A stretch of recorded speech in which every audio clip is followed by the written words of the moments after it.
What really happened with your host, Mike Rivero. You're listening to the Republic Broadcasting Network, where you'll find out what the Fukushima's going on.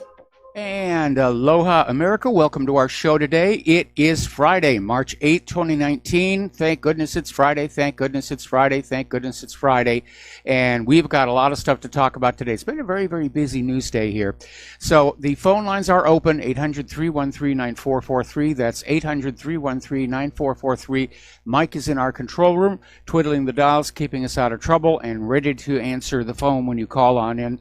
Put you on the air with your comments, questions, observations, opinions, and so forth and so on. Quick little reminder for those of you who are on the mainland and not in Arizona, this weekend, specifically midnight Sunday, actually at 2 a.m. Sunday, daylight saving time begins. And you know, spring ahead, fall behind.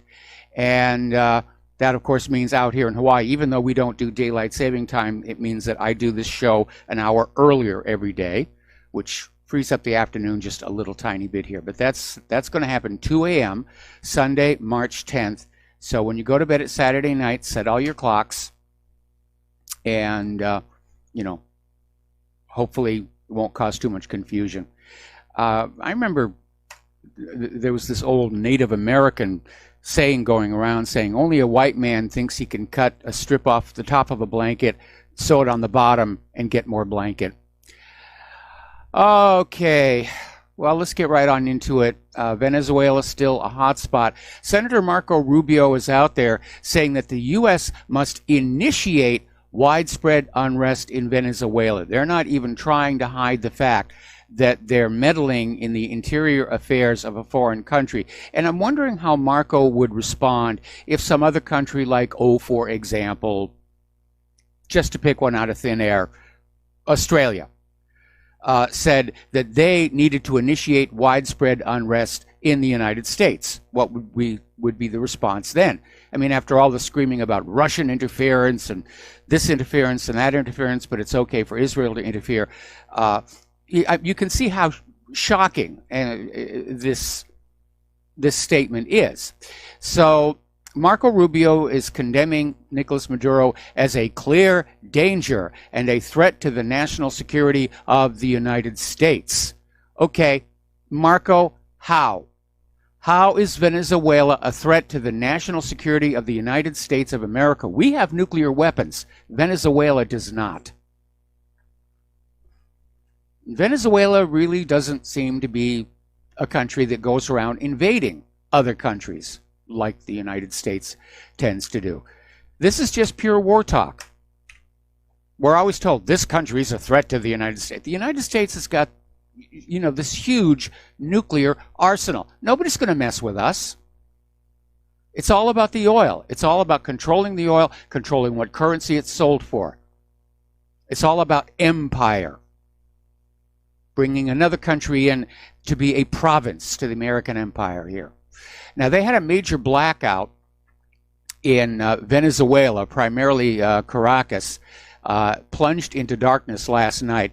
And the government says the incident appears to be sabotage. And a lot of commuters in Caracas had to walk home because the capital city's subway system runs on electricity. It had shut down, and there were massive traffic jams. So, anyway, there is this political scientist, Tirado, Aranza Tirado, was being interviewed by Sputnik News and described the government of self-proclaimed president of Venezuela, Juan Guaido, as elusive. In other words, everybody's talking about it. Nobody can prove that it actually exists, that it seems to exist only on social media and corporate media. And frankly, it looks like this thing is fizzling. I think we had that story the other day where Mike Pence and Juan Guaido sort of got in each other's face because Guaido had promised Mike Pence that half of the Venezuelan military would support him. And Pence believed him, and that's when this whole thing launched about, go ahead, declare yourself the presidency, and we'll back you and everything.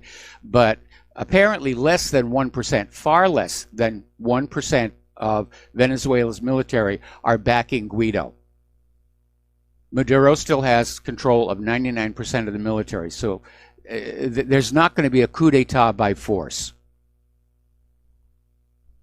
But I'm not expecting the U.S. government to back down. They never back down. We have gone in to mess with this country, and by golly, we're going to mess with them. We'll do more sanctions, or we'll do something like that. And they could resort to another assassination attempt on Maduro, or decapitation strike into Caracas. It's not that far from the Caribbean. And frankly, I would be keeping an eye out for any aircraft carriers groups that were sailing into the Caribbean right now. Over in India and Pakistan, as the tensions continue to rise and they're trading artillery across the line of control, very clearly both countries seem to be preparing for a new war. And apparently both sides are now maintaining constant watch on the skies. And we had that ugly incident where Pakistan caught an Indian submarine sneaking into their waters. Okay, we're going to do a shout out now to our on-air affiliates who are just now rejoining the network here. And apparently there are more airstrikes going on in Kashmir. And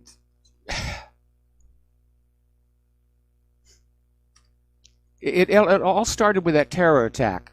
And you have to wonder, who told the terrorists to start this off? Now, Pakistan denies having anything to do with it. This terrorist group said, hi, we're a bunch of terrorists. We set off the bomb over here. Our bad. But India insists Pakistan is responsible, and things have escalated from there. Apparently, India's Prime Minister Narendra Modi has called a meeting of the National Security Council to address the security situation in the country, especially in Jammu and Kashmir bordering Pakistan.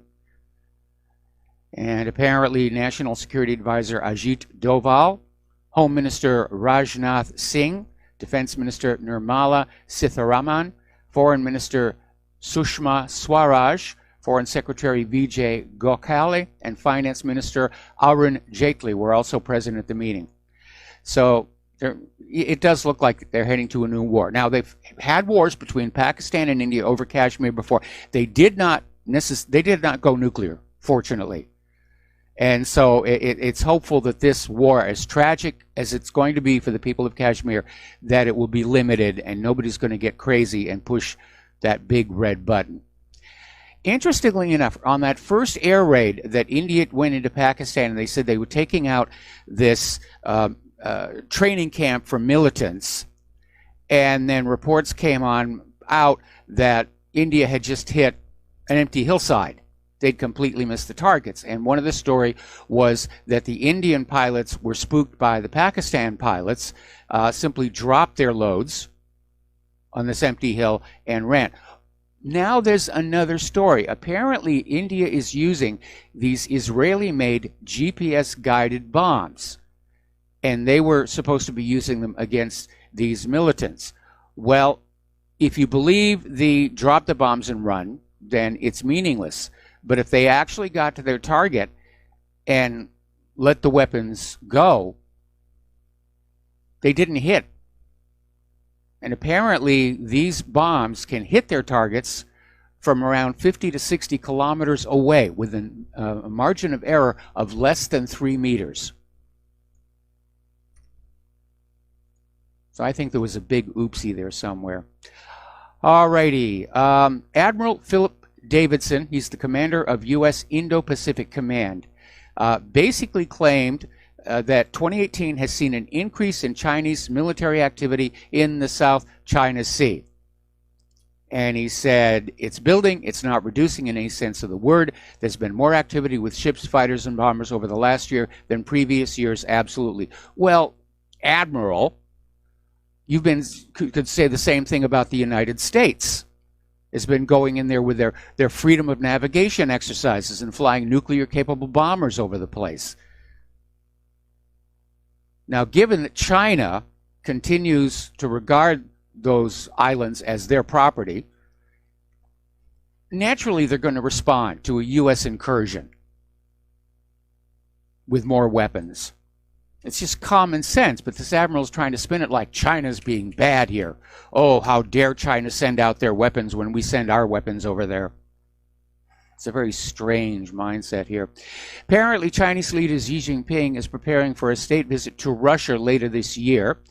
And this year, Putin will attend the Belt and Road Forum in Beijing. So it looks like that is definitely moving forward. And I hope it's not going to be the cause of a war between the United States and China, possibly with Russia. But you need to understand what a serious economic problem that will pose for the United States. Because that one belt, one road system is going to make it faster and cheaper for Asian manufactured goods and produce to reach the European markets. And right now, the United States sort of views Europe as kind of their turf. It's our turf. You buy our products. You don't buy products from these other people. I mean, look at the screaming over the Nord Stream 2 pipeline. Don't you dare buy your gas from Russia. We'll sell you gas.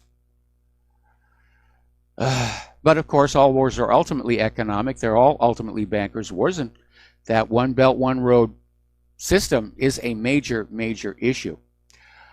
Donald Trump has now come on out and said that he is disappointed by the activity at the North Korean missile sites. Poor Donald Trump. He's just really crushed. He's having a bad day. And he's just so disappointed. But again, he was really close to making this deal work. Except for that attitude of, you give us everything that we want first. And it's exemplified by this article that came out of Russia Today, where the United States is saying that North Korea's step-by-step denuclearization is totally unacceptable. They're calling for full obedience or tougher sanctions. And that was never going to work with the Asian mindset. Trump's getting bad advice, and I guess probably that's coming from John Bolton.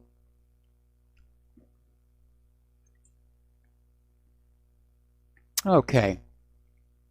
So basically, a senior State Department official said, right about the time Bolton was threatening Pyongyang with tougher sanctions, that the U.S. administration will not accept any gradual denuclearization. And Bolton is out there threatening to ramp up crushing economic sanctions.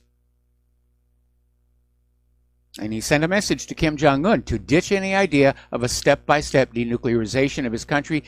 Just do it all right now. Now, back in 2013, in a speech to Goldman Sachs, Hillary Clinton explained the U.S. policy on North Korea, South Korea, and China.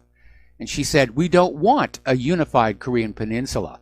We also don't want the North Koreans to cause more trouble than the system can absorb. Which is an odd little comment here. But this confirms what I've been saying. The United States does not want the two Koreas to reunify. And I think it was about 6, maybe 7 years ago, the two Koreas were really on a path toward reunification. They called it the Sunshine Policy. And the U.S. got in there and stirred things up and meddled around and basically derailed the whole process.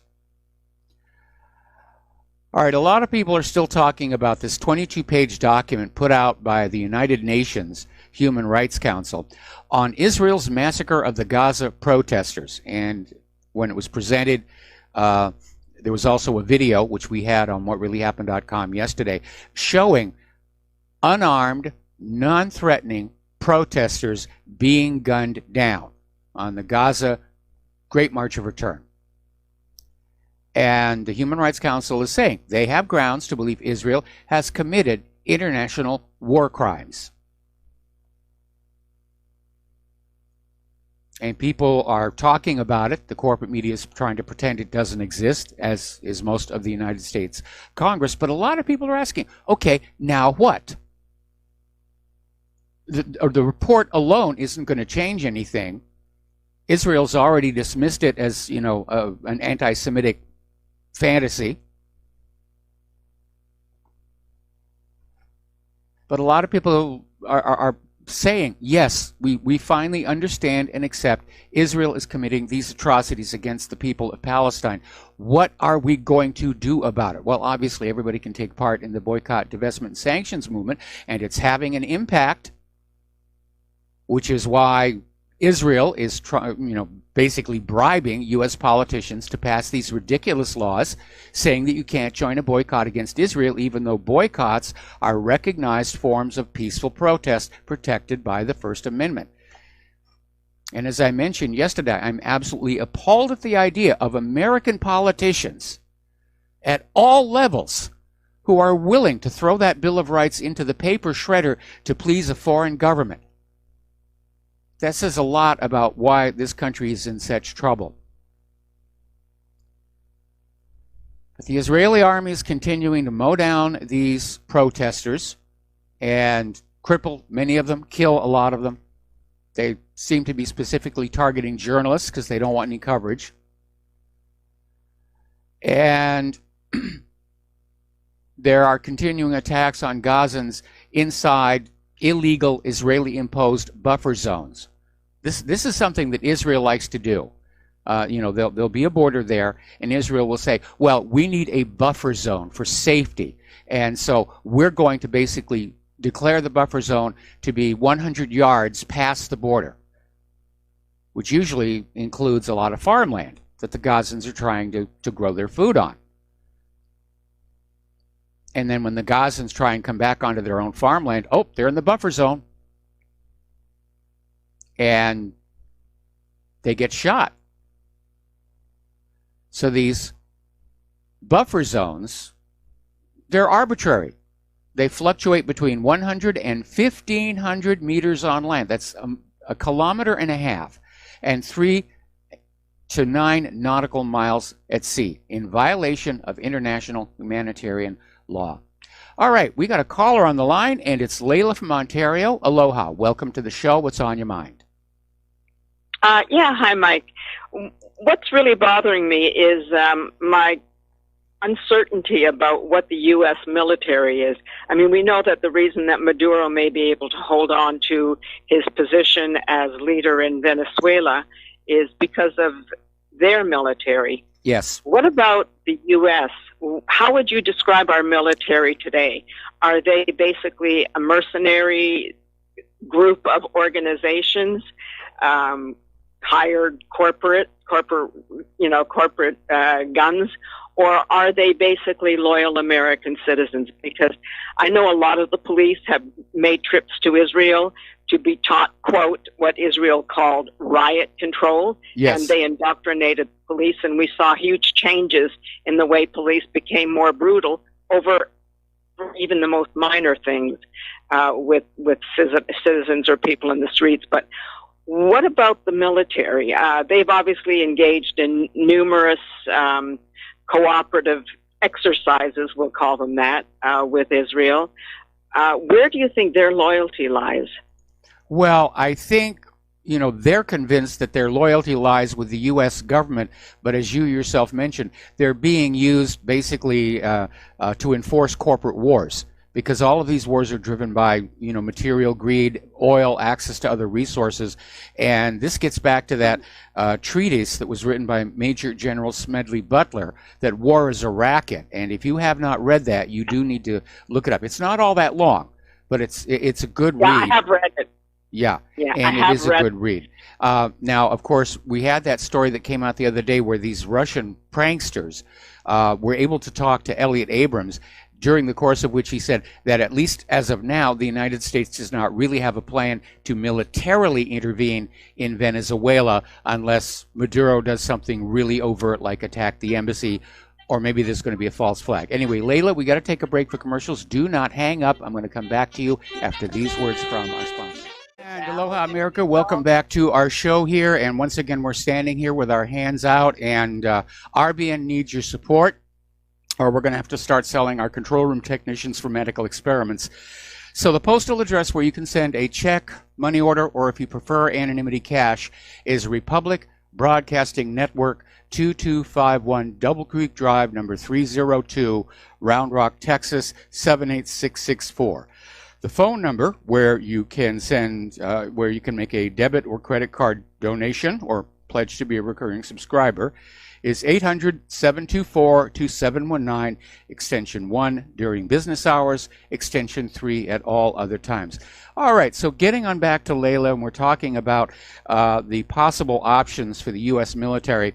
The U.S. military rank and file, even though they're heavily propagandized and in many ways isolated from the real world, if you will, they're coming to understand that these wars that they've been fighting for the last 17 years have nothing to do with safeguarding America from a foreign enemy. It's about, grabbing oil pipeline rights of ways, making sure that the opium poppies are blooming, making sure that countries are still slave to the U.S. dollar, even though that obviously is failing right now. But in terms of Venezuela, I think it would be a huge, huge mistake for the U.S. to go in there. For one thing, Russia appears to be prepared to replay the Syria gambit, in which they will provide supplies, weapons, munitions to the Venezuelan army and just wear the United States down in a war of attrition, which is exactly what happened in both Syria and Afghanistan. And going into Venezuela, the United States does not historically do well in jungle warfare. Certainly didn't in Korea, certainly didn't in Vietnam. And that may be why Elliot Abrams was saying there isn't really a plan to go into Venezuela with a full military assault, which doesn't rule out that they might try something else. Anyway, that's my take on the situation. Wondering, though, about the safety of American people from their own military. I know Canada's military is now totally, it's been totally entangled and entrenched and controlled by the U.S. military, and that's been the case for many years. What worries me is if the people do decide to exercise their rights of freedom, all of the freedoms that we supposedly have, what will the military do if they were called out to actually, if people went out into the streets, what do you think the military would do if they were called on to repress the people forcefully? Well, several years ago, there was actually a quiz given to United States Marines who are exempt from posse comitatus, asking would they be willing to forcibly disarm the American people. And the Marines all answered, yes, we would follow our orders. But I had the opportunity to talk with one of the Marines who'd been at 29 Palms, and he said basically the officers had made it very clear that they wanted the Marines to answer in the affirmative, but privately the Marines were all saying, no, they weren't going to do that. Let's hope that is the case, and let's hope that it's more widespread and more than just the Marines. It's kind of frightening because it's when the military protects the people that they're safe. When the military is totally subjugated by the corrupt that govern, we're all in trouble. Oh, absolutely. We are definitely in trouble. But I think if there was some kind of a revolution in this country, that the United Nations would bring in troops from other countries who would not have that restriction about shooting and killing their friends and neighbors. So hopefully that's not going to happen either. The big worry right now is there's so much rancor and fear and anger in our society. We could see a new civil war, and it won't be one with clearly demarcated lines of combat. It's just going to be rioting and violence in the streets. That's what's frightening. No one will know who the enemy is or who they're fighting. It's entirely possible that could happen. And if it does, the question is those who control the heavy weaponry, what will they do? That's what's so frightening. Yes. But anyway, let's just hope it doesn't come to that. Although I'm not very optimistic, I don't see any way out. I mean, Trump has let us down so badly. There's nothing worse than getting your hopes up really high, only to have them come crashing down, and knowing that there are no other options. And then when you have someone like this woman, Ilhan Omar, who dares to speak the truth, Yep. being sabotaged, basically. Yeah. Anyway, I'll let you go, Mike. But All right, yeah, we got to take another break for commercials. We have another caller waiting on the line. Thank you, Layla, and we'll be right back. And aloha, America. Welcome back to our show here. We're going to go back to the phones to Dustin in New Jersey. Aloha, Dustin. Welcome to the show. What's on your mind? Yeah, Mike, on that Israeli missile that the Indians use, would that be the Spice missile, or the Spice family of air-to-surface missiles, I believe? They're supposed to be pretty accurate. I mean, that's according to the documentation. I mean, unless you ride the missile to its target, you don't know that, But there's a lot of political games going on with India because, remember, Modi's up for election, right? So he had to make it. And then there was the 40 Indians killed, so he had to do something. But then again, Pakistan, does the ISI and the Pakistani military have training camps out there? I don't know. Maybe. The ISI did work with the CIA with bin Laden, right? Or the Mujahideen. So yes, there's that. But I'm not saying Imran Khan of Pakistan, he really don't have no say in that. You know what I mean? They got their own deep state. They all do. You know, and there's all these alternative motives going on. So, but both sides, it's all political at this point. I think it's actually calmed down, even though they're artillery shelling each other in the Kashmir. There's no more air. There's no right now. As I say, it's more calmer. At the moment. But I think it's too soon to say. They may not be doing any more airstrikes out of concern that each side is now ready. In fact, that story I talked about earlier in the show, where they're basically keeping a watch on the skies. And I'm sure that neither Pakistan nor India feel like losing any aircraft at this stage of the game. But I think it's too soon to say that this is winding down. I hope it is. I hope you're right. Well, there's like kind of a scandal going on in India about, I don't know if you heard about the Rafael jet. They had a deal with them, and somebody stole some plans about the sales for it and stuff. So there's kind of some internal intrigue going on all over there also, because I was talking to somebody who's from India, so he talked to his family member, and he said there's like a lot of political infighting going on with people against Modi. Yes. And stuff. So, but Mike, I want to switch gears. I wanted to mention Mike Pence with Venezuela. Like, Guaido wanted to go. Did you hear he wanted to go to Europe on like this speaking tour just to get rally around him? And they told him no, get back to the neocons wanted him to get back to Venezuela because everybody's going to forget about you, man. Because it's basically lost steam. It definitely is losing steam. Well, anybody who's supposed to be the opposition and is supposed to be rallying support, he's got to be visible there. And I'm sure that probably there were a lot of people hoping that Maduro would arrest Guaido and then they could make a big stink about that. But when Guaido arrived, the ambassadors from all the nations that are supporting him basically met him at the gate and surrounded him.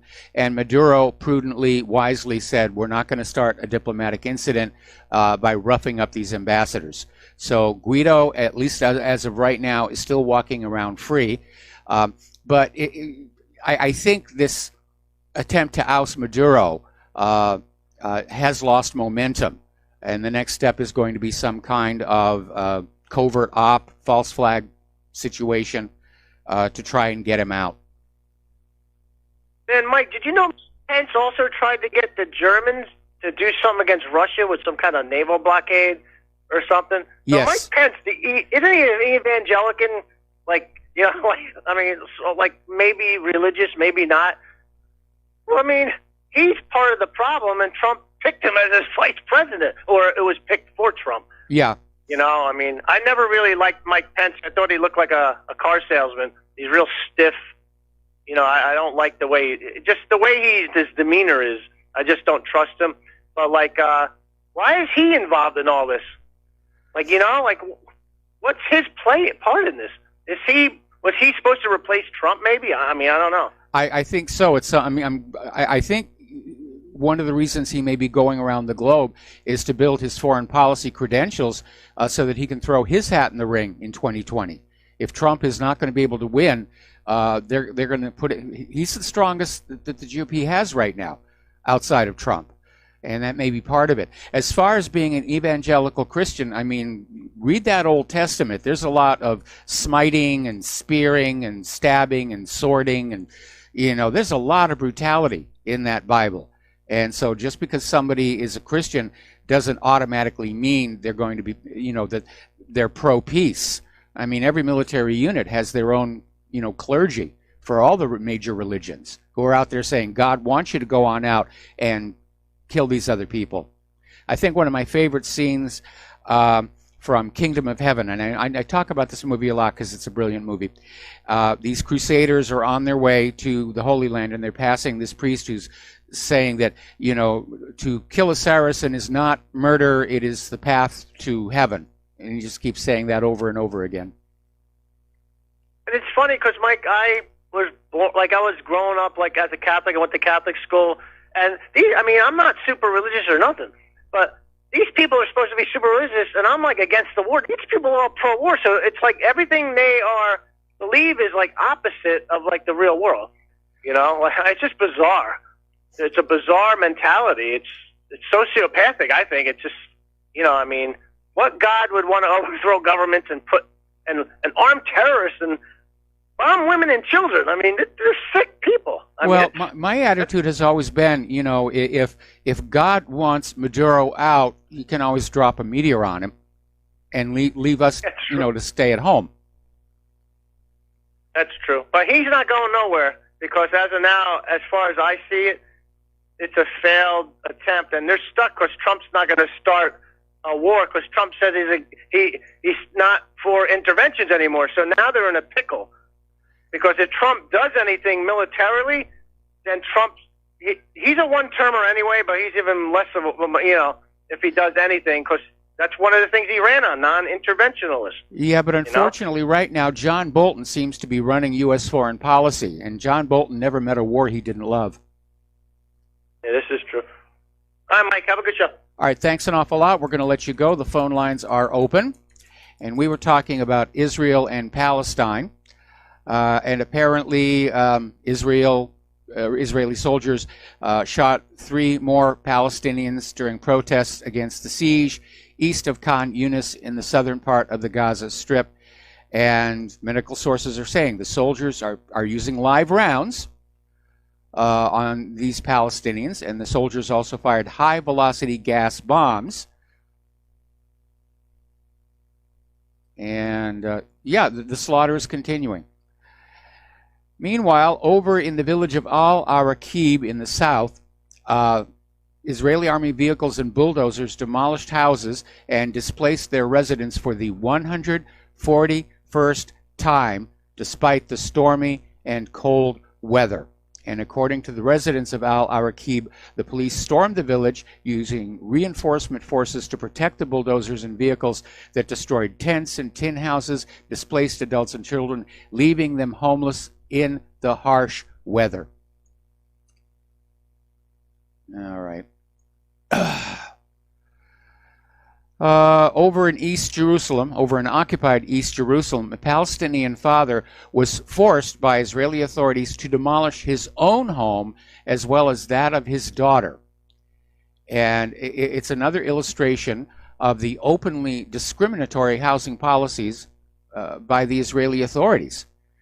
So Mustafa Suba, who works as an automobile mechanic, was actually interviewed by Haaretz standing on the ruins of his home. And a few weeks previously, there'd been a 15-year legal battle that cost him about $110,000. And he lost the lawsuit and was ordered to destroy his and his daughter's home. We talked about this earlier in the week, but we're going to mention it again. As you know, the United Nations did a study, and they put together a list of businesses with ties to Israeli businesses occupying in the illegal settlements in the West Bank. And of course, activists want that list to be made public so they can arrange boycotts against these companies. And the UN keeps delaying the publication. And it sort of undermines the UN's claims to be concerned about human rights, or at least as far as the Palestinians are concerned. Here's another interesting little story. This came out of Electronic Intifada, and it involves the New York Times and their columnist Bret Stephens, who basically misrepresented facts in his rejoinder to Michelle Alexander's incisive opinion piece calling to break the silence on Palestine. Stephens wrote, nearly 1,300 Israeli civilians have been killed in Palestinian terrorist attacks in this century. That's the proportional equivalent of about 16 September 11ths in the United States. And as usual, the New York Times was completely wrong. According to the Israeli human rights group B'Tselem, which keeps meticulous records, there have been 823 Israeli civilians killed from the 29th of September 2000 until the end of January this year, along with 433 Israeli security force personnel.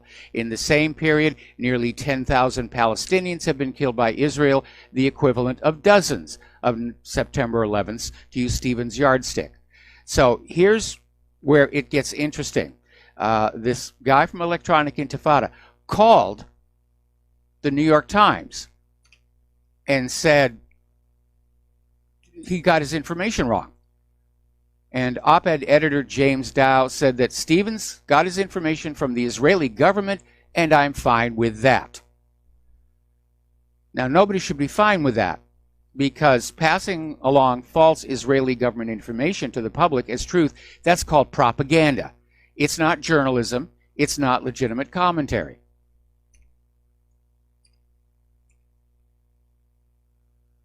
It is amazing how decrepit corporate media has become.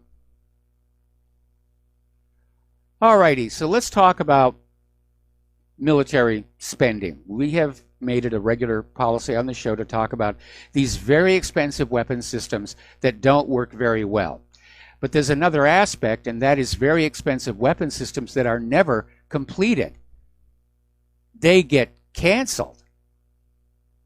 And to give you a few examples, back in 2003 and 2009, the Pentagon started what was called the Future Combat System Program. And they burned through $18 billion with a B. And the Future Combat System was intended to field not just a system, but an entire brigade, a system of systems with novel technologies integrated by means of an advanced wireless network. This was from the RAND Corporation, got the contract to put this together. Moreover, the FCS-equipped brigade would operate with new doctrine that was being developed and tested along with the unit. But it turned out it was inefficient, more expensive, and in 2009, then Defense Secretary Robert Gates basically pulled the plug on it. Then there was the Boeing Sikorsky RAH-66 Comanche. This was supposed to be a stealth armed reconnaissance and attack helicopter, and they spent $7.9 billion in development. And they built 2 prototypes, put them into flight testing between 1996 and 2004. The RAH-66 body was made of radar-absorbing materials to minimize its radar cross-section. Boasting a ferry range of 1,200 miles, the chopper was expected to carry a significant load of anti-tank missiles. However, testing performed in 2003 exposed serious technical problems and prompted concerns about the RAH-66 survivability. If this is the one I'm thinking about, the hull was actually made of fiber mesh and epoxy, which is what made it radar invisible. Time magazine highlighted in 2012 The battlefield for which the Comanche was designed had grown less probable as the world changed.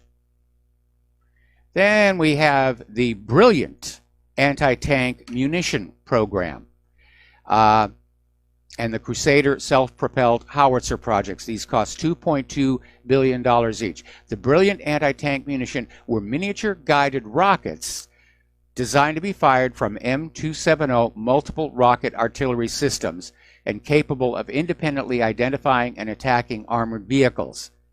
This was started back during the Cold Wars when they wanted to develop this thing.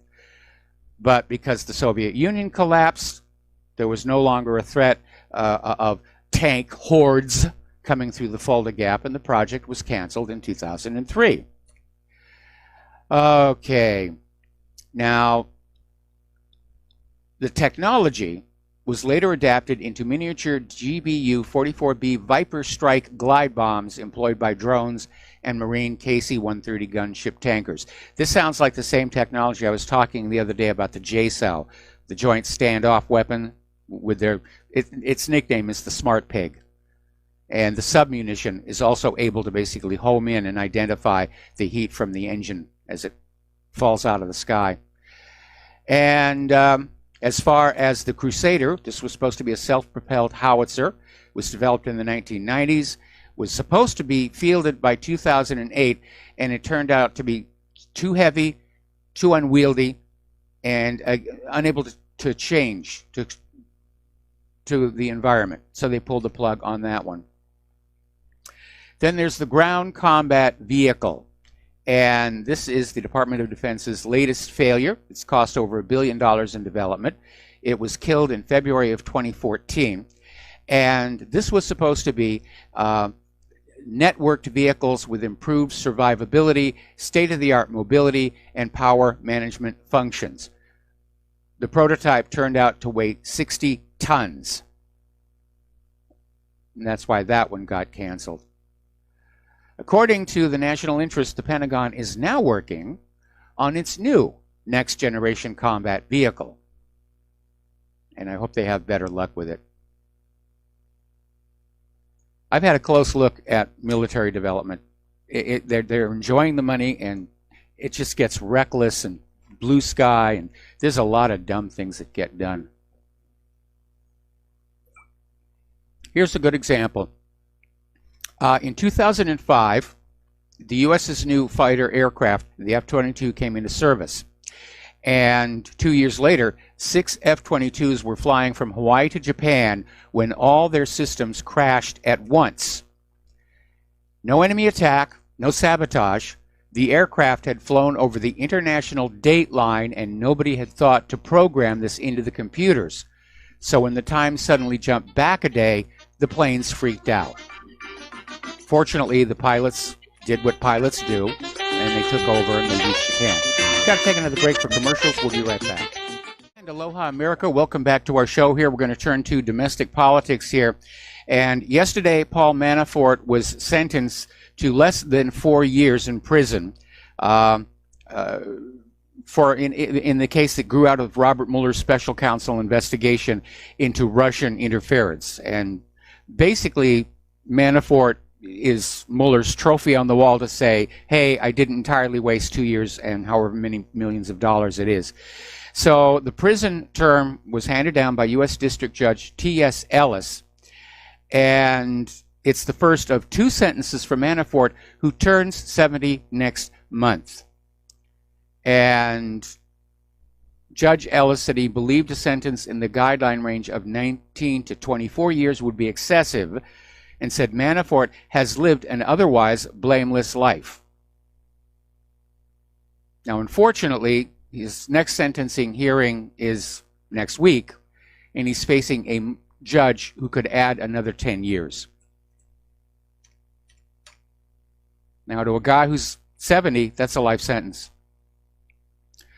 Now, Representative Adam Schiff has introduced the Abuse of the Pardon Prevention Act.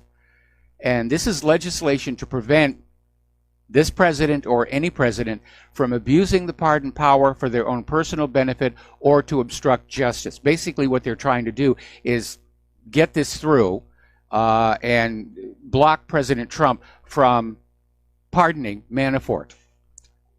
What? Are you okay? Are you okay? All right. Sorry about that. Just had a loud noise from her clarinus. Yeah. And I thought maybe she'd plopped again.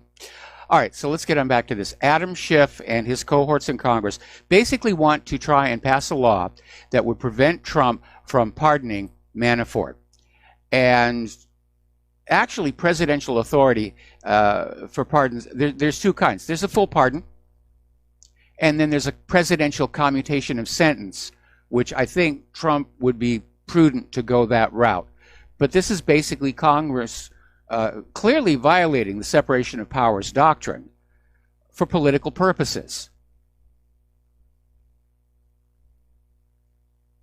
I mean, you can just tell, looking at this. The legislation would require that if the president pardons someone in connection with an investigation in which the president or one of his family members is a target, subject, or witness, the evidence against the recipient of the pardon would be provided to Congress by the Department of Justice. So they're trying to hamstring Trump. And I think Manafort should be commuted. First of all, because of his age. And second of all, if Mueller hadn't been on this fishing expedition, nothing would have happened. Now, speaking of Adam Schiff, apparently prior to Michael Cohen's blistering attack on Trump that was televised in his second meeting, apparently Adam Schiff and his staff met with Michael Cohen for 10 hours, and apparently on multiple occasions. They were coaching him. All right, we got to take a break for station identification. We'll be back with hour 2 after these few words. Aloha, America. Welcome back to our show. Hour number 2. The phone lines are open, 800-313-9443. And I guess this would be in the category of it's a small world. Now, as you know, not too long ago, Robert Kraft, the owner of the Patriots, was charged with 2 counts of misdemeanor solicitation of prostitution at a place called Orchids of Asia Day Spa and Massage. Well, it turns out that the lady who founded this place, Li Yang, is a Trump donor and a frequent visitor at Mar-a-Lago. And apparently, for some reason, and this is an embarrassment for Trump, she shared a photo of herself and a friend sitting directly behind Trump as they watched the New England Patriots win the Super Bowl. So that's going to be a little bit embarrassing. Okay, so let's get on back up here. Judicial Watch has uncovered records showing numerous communications between Bruce Orr and Fusion GPS and dossier author Christopher Steele. And once again, Judicial Watch is doing the heavy lifting. They're real investigators over there. And Judicial Watch has obtained 339 pages of very heavily redacted records from the Department of Justice that show former top Justice Department official Bruce Orr regularly communicating with former British spy and dossier author Christopher Steele after the FBI terminated Steele for breaking FBI informant protocol by speaking to the media. And the documents reveal that Bruce Orr repeatedly thanked Christopher Steele for updates and assured him he would pass along the info to his colleagues. So that's part of the spider web behind that dossier here. Okay. Eric Holder, former Attorney General, is back in the news, and he is saying that Democrats should consider packing the Supreme Court of the United States. And by packing that, what he means is that they should seriously consider trying to add 2 or more seats to the court if they have a Democratic president and a Democratic Senate after 2020. Now, off the top of my head, I don't know where the number of justices is determined. I don't know if it's in the Constitution or if it's something that has just been decided at some point in the past. If it's in the Constitution, they can't do it. But the idea would be that they would just add a whole bunch of seats, fill them with liberal justices, and completely undo whatever conservative justices Donald Trump may have the opportunity to put in the next 2 years. Donald Trump is now out there saying that if colleges want federal money, and they get a lot of money, they must protect free speech. And he said if they want our dollars and we give it to them by the billions, they've got to allow people like Hayden and many other great young people and young and old people to speak. Now, Hayden is the guy, the conservative activist, who got punched by Zachary Greenberg.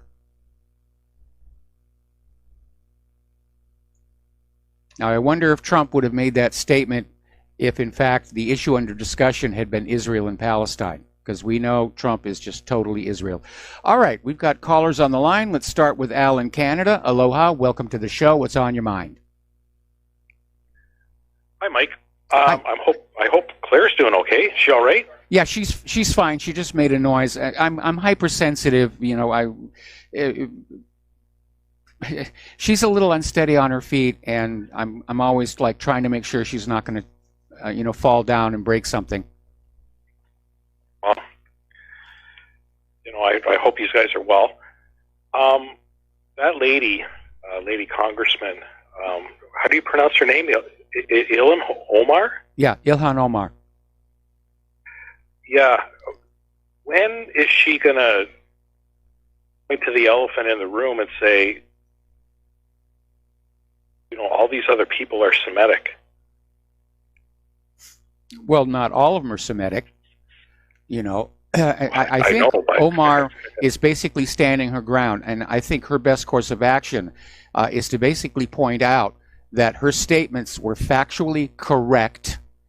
They were not smears. They were not propaganda. They were not lies. It was all factually correct. And that's what Israel and those members of Congress didn't want to get on out there. Now, the House just passed their anti-hate resolution, and they got it passed by adding in other groups, not just, anti-Semitism, but Islamophobia. A whole bunch of protected minorities are in there. And they did not mention Ilhan Omar by name, which angered a lot of people. This had started out, we're going to pass a resolution just slamming Omar for saying what she said about AIPAC and members of Congress. Yeah. And, here's the funny thing. And I don't like harping on this because some people get offended, but if you look up what Semitic means, the definition of Merriam-Webster, yes, the very first one is of relating to or, constituting a subfamily of Afro-Asiatic language. That includes Hebrew, Aramaic, Arabic, yes, blah, blah, blah. Number two, of relating to or characteristic of the Semites. And the Semites, of course, you have to look up what that is. And number three, in capital letters, Jewish. And, of course, you can look up what that means. You see where I'm going with this? Yes, I see where you're going with this. Yeah.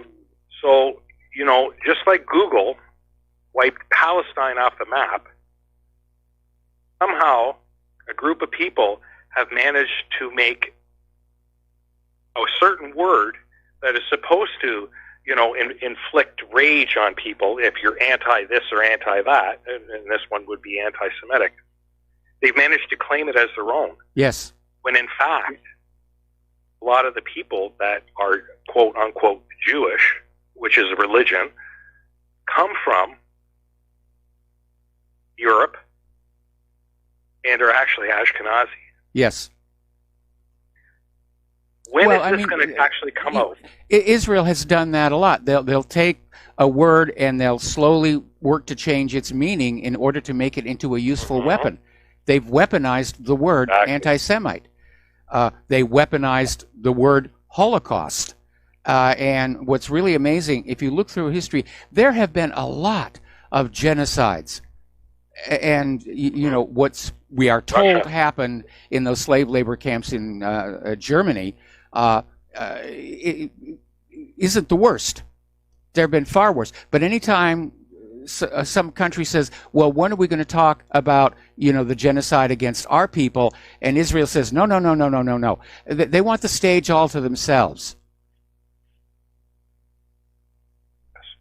I would like to know when we're going to start talking about peace.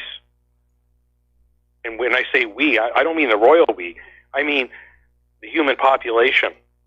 Obviously, there's no money in peace for these people that build these weapons of mass destruction. Yes. But when is that going to come out? When exactly does the rest of humanity, which is like 90% of us, going to have our say on what we want to do instead of these rich folk sitting around the world like it's a big honking risk game? Well, it is a problem. Great. I mean, corruption is a problem all over the world here. I mean, the founding fathers of this nation tried to set up a government system to avoid that precisely, with power and authority in government divided among three branches, most of the authority reserved to the separate states, which at the start of this country, they were considered separate nations and bound together in a loose confederation. And over time, of course, that got changed. And it was always under the influence of money, the bankers. Yeah. And the people that are actually running your country, because I mean, once again, the military-industrial complex. You mentioned it earlier. The Pentagon says this. The Pentagon says that. Who is the Pentagon? Who controls the Pentagon? They're basically the Joint Chiefs. They're a cesspool of money that just went missing. Yeah, it's and I mean, the Pentagon is a big money machine, both for the military-industrial complex and for the people who work there, because they'll sit there and they'll feed contracts to certain companies. Then when they retire, they get a full pension, plus they get a real cushy job with these very same companies they were giving contracts to. And again, if you want to see an illustration about how that all works and how money drives the whole process, there's that book and movie, The Pentagon Wars. And it is all about the money. I mean, going on back to earlier in the show, I was talking about all these weapon systems. They get designed, they get proposed, they get Congress to go along with it by promising that, bits of it will be built in all 50 states. And that creates jobs for voters. And that's how these things get perpetuated. Yep. That's your economic stimulus package right there. Yes. I remember the fight over the B-1 bomber. It's make things that blow up. Yeah. And right. Eisenhower did try and warn us. Anyway, listen, I got to let you go. The phone lines are loading up. Okay, we got to do a shout-out to our on-air affiliates who are just now rejoining the network.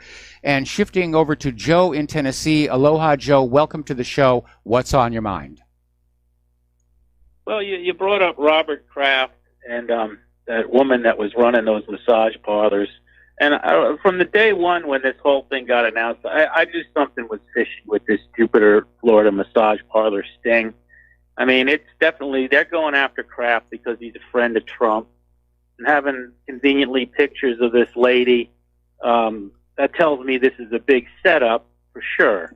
But one of the more interesting things is when it first came out about Robert Kraft, they were talking about these massage parlors and how they're like white slavery rings and how they have women in bondage there, like giving massages.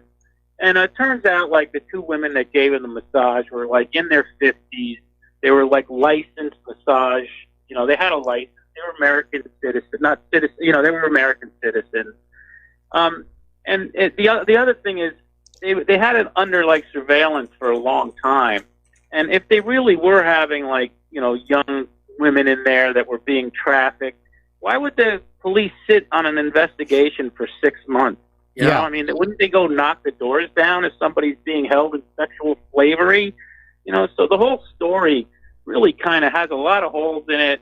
I read about what Mr. Kraft was accused of doing, and there was never a bargaining for sex.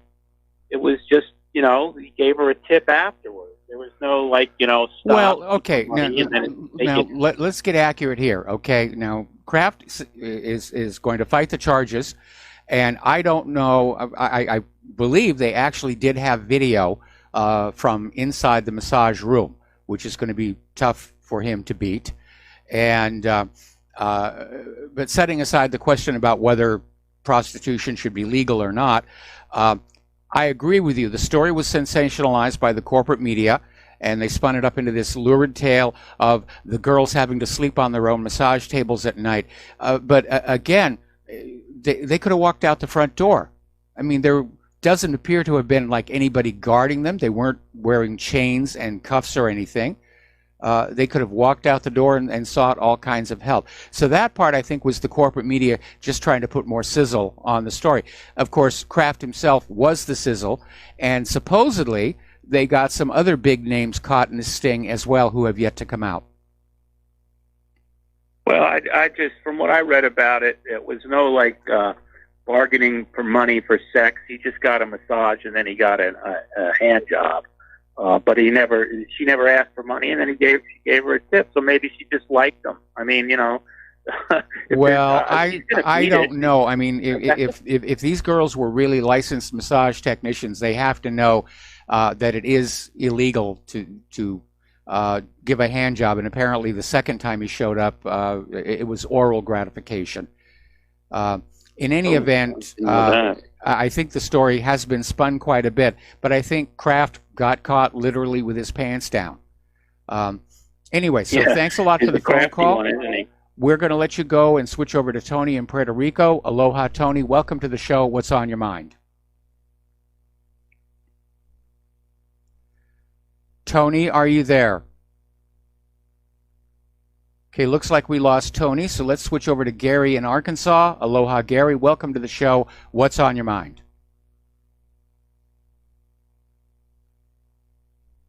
All right, we seem to be having a problem with our phone systems. Can we try to... Okay, we lost the last two. Okay. All right, the phone lines are open. Just had a little technical glitch there. White House Communications Director Bill Zine has resigned his position, and apparently he's going to be a senior advisor on Trump's 2020 re-election campaign. This, according to a White House statement. And so I guess from his point of view, that's probably a promotion. And if Trump does somehow win re-election, then I imagine Shine expects he'll be back in the White House again here. Ocasio-Cortez is looking at the possibility of prison over this election finance fraud complaint that was filed with the Federal Election Commission. And apparently it accuses Alexandria Ocasio-Cortez's top campaign aide of shuffling more than $1 million in political donations to his own personal private companies during the 2018 election. And according to the Washington Examiner, that aide, Saikat Sharabarti, could be facing stiff legal penalties for using the money in this way. And Ocasio-Cortez herself could be deemed liable for the misappropriation of donated funds. Now, here is the meat of the issue. Chakrabarti set up the companies for the specific purpose of funneling donations through an empty shell while avoiding the deeper scrutiny of the Federal Election Commission. This allowed the political activists to use the money in ways that could not be publicly vetted. In other words, it was a slush fund. And that means it's time to take a closer look at just how it is that Alexandria Ocasio-Cortez, of the 12 candidates fielded by the organizations that backed her, she was the only one that won. And now we're finding out she had a Nixon-esque slush fund. Apparently, she's also in trouble over the fact that she gave her boyfriend a congressional email account. So she may not be the boss for much longer here. All righty. The top Republican on the House Judiciary Committee basically unloaded on the panel's chairman, Jerry Nadler, accusing the Democrat of conducting an unconstitutional inquisition into President Trump and his associates reminiscent of Eastern regimes during the Cold War. And he's absolutely right. Now, Nadler would oversee any impeachment proceedings against Trump, and just came out this week announcing dozens of document requests, including to the National Rifle Association, WikiLeaks, key figures in the Trump organization. In other words, it's a fishing expedition. He's just casting a net and hoping he's going to drag something up here. Newt Gingrich is out there saying that Democrats are just engaging in vicious character assassinations against Donald Trump. So our government's tearing itself apart. Getting on back to Ilhan Omar, in a way, the version of the anti-hate bill that passed the House is a victory for her. First of all, it addressed anti-Muslim bigotry. And second of all, as I mentioned to that caller, she is not named in it. It doesn't target her specifically. That has got Liz Cheney just up in arms. Liz Cheney is furious. And she says the House is protecting Ilhan Omar.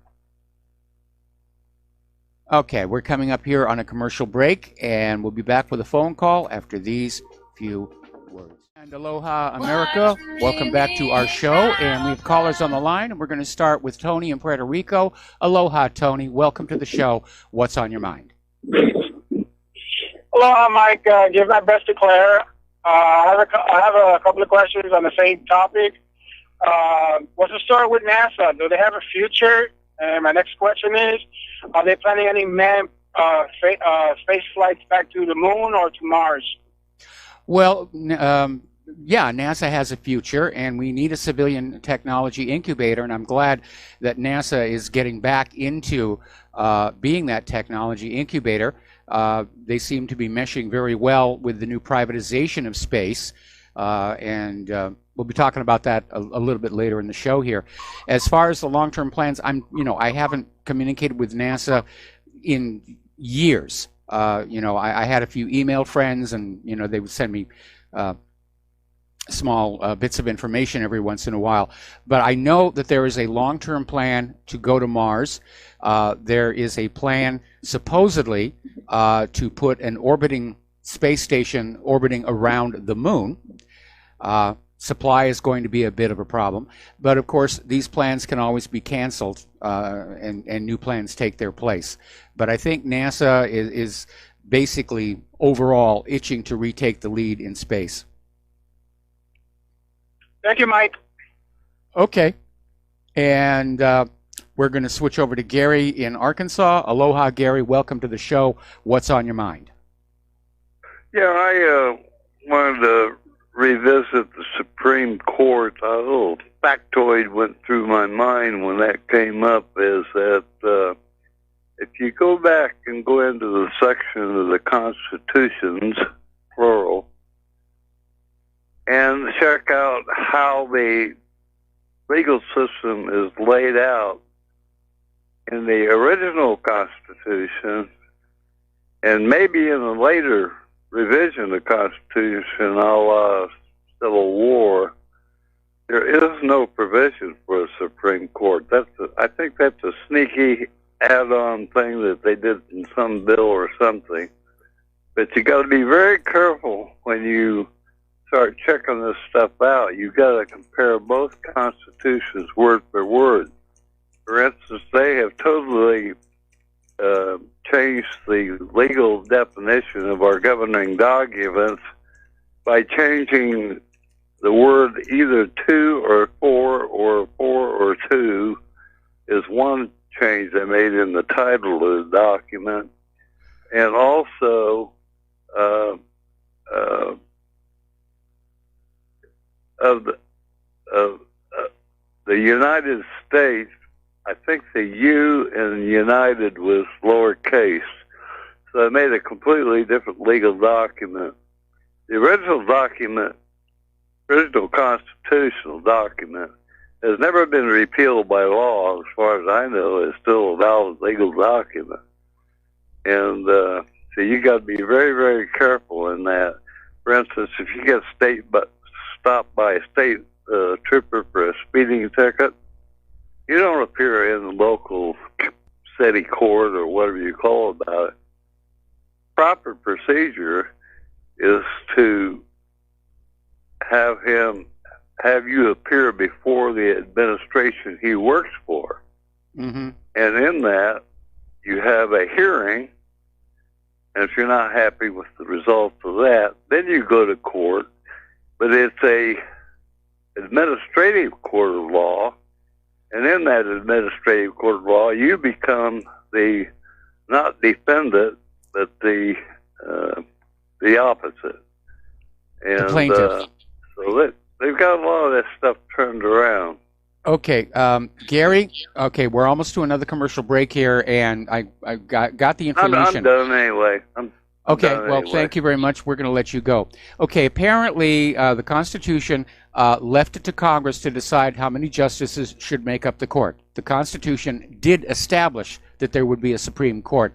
The Judiciary Act of 1789 set the number at 6, a Chief Justice and 5 Associate Justices. In 1807, Congress increased the number of justices to 7. In 1837, the number was bumped up to 9. And in 1863, it actually rose to 10.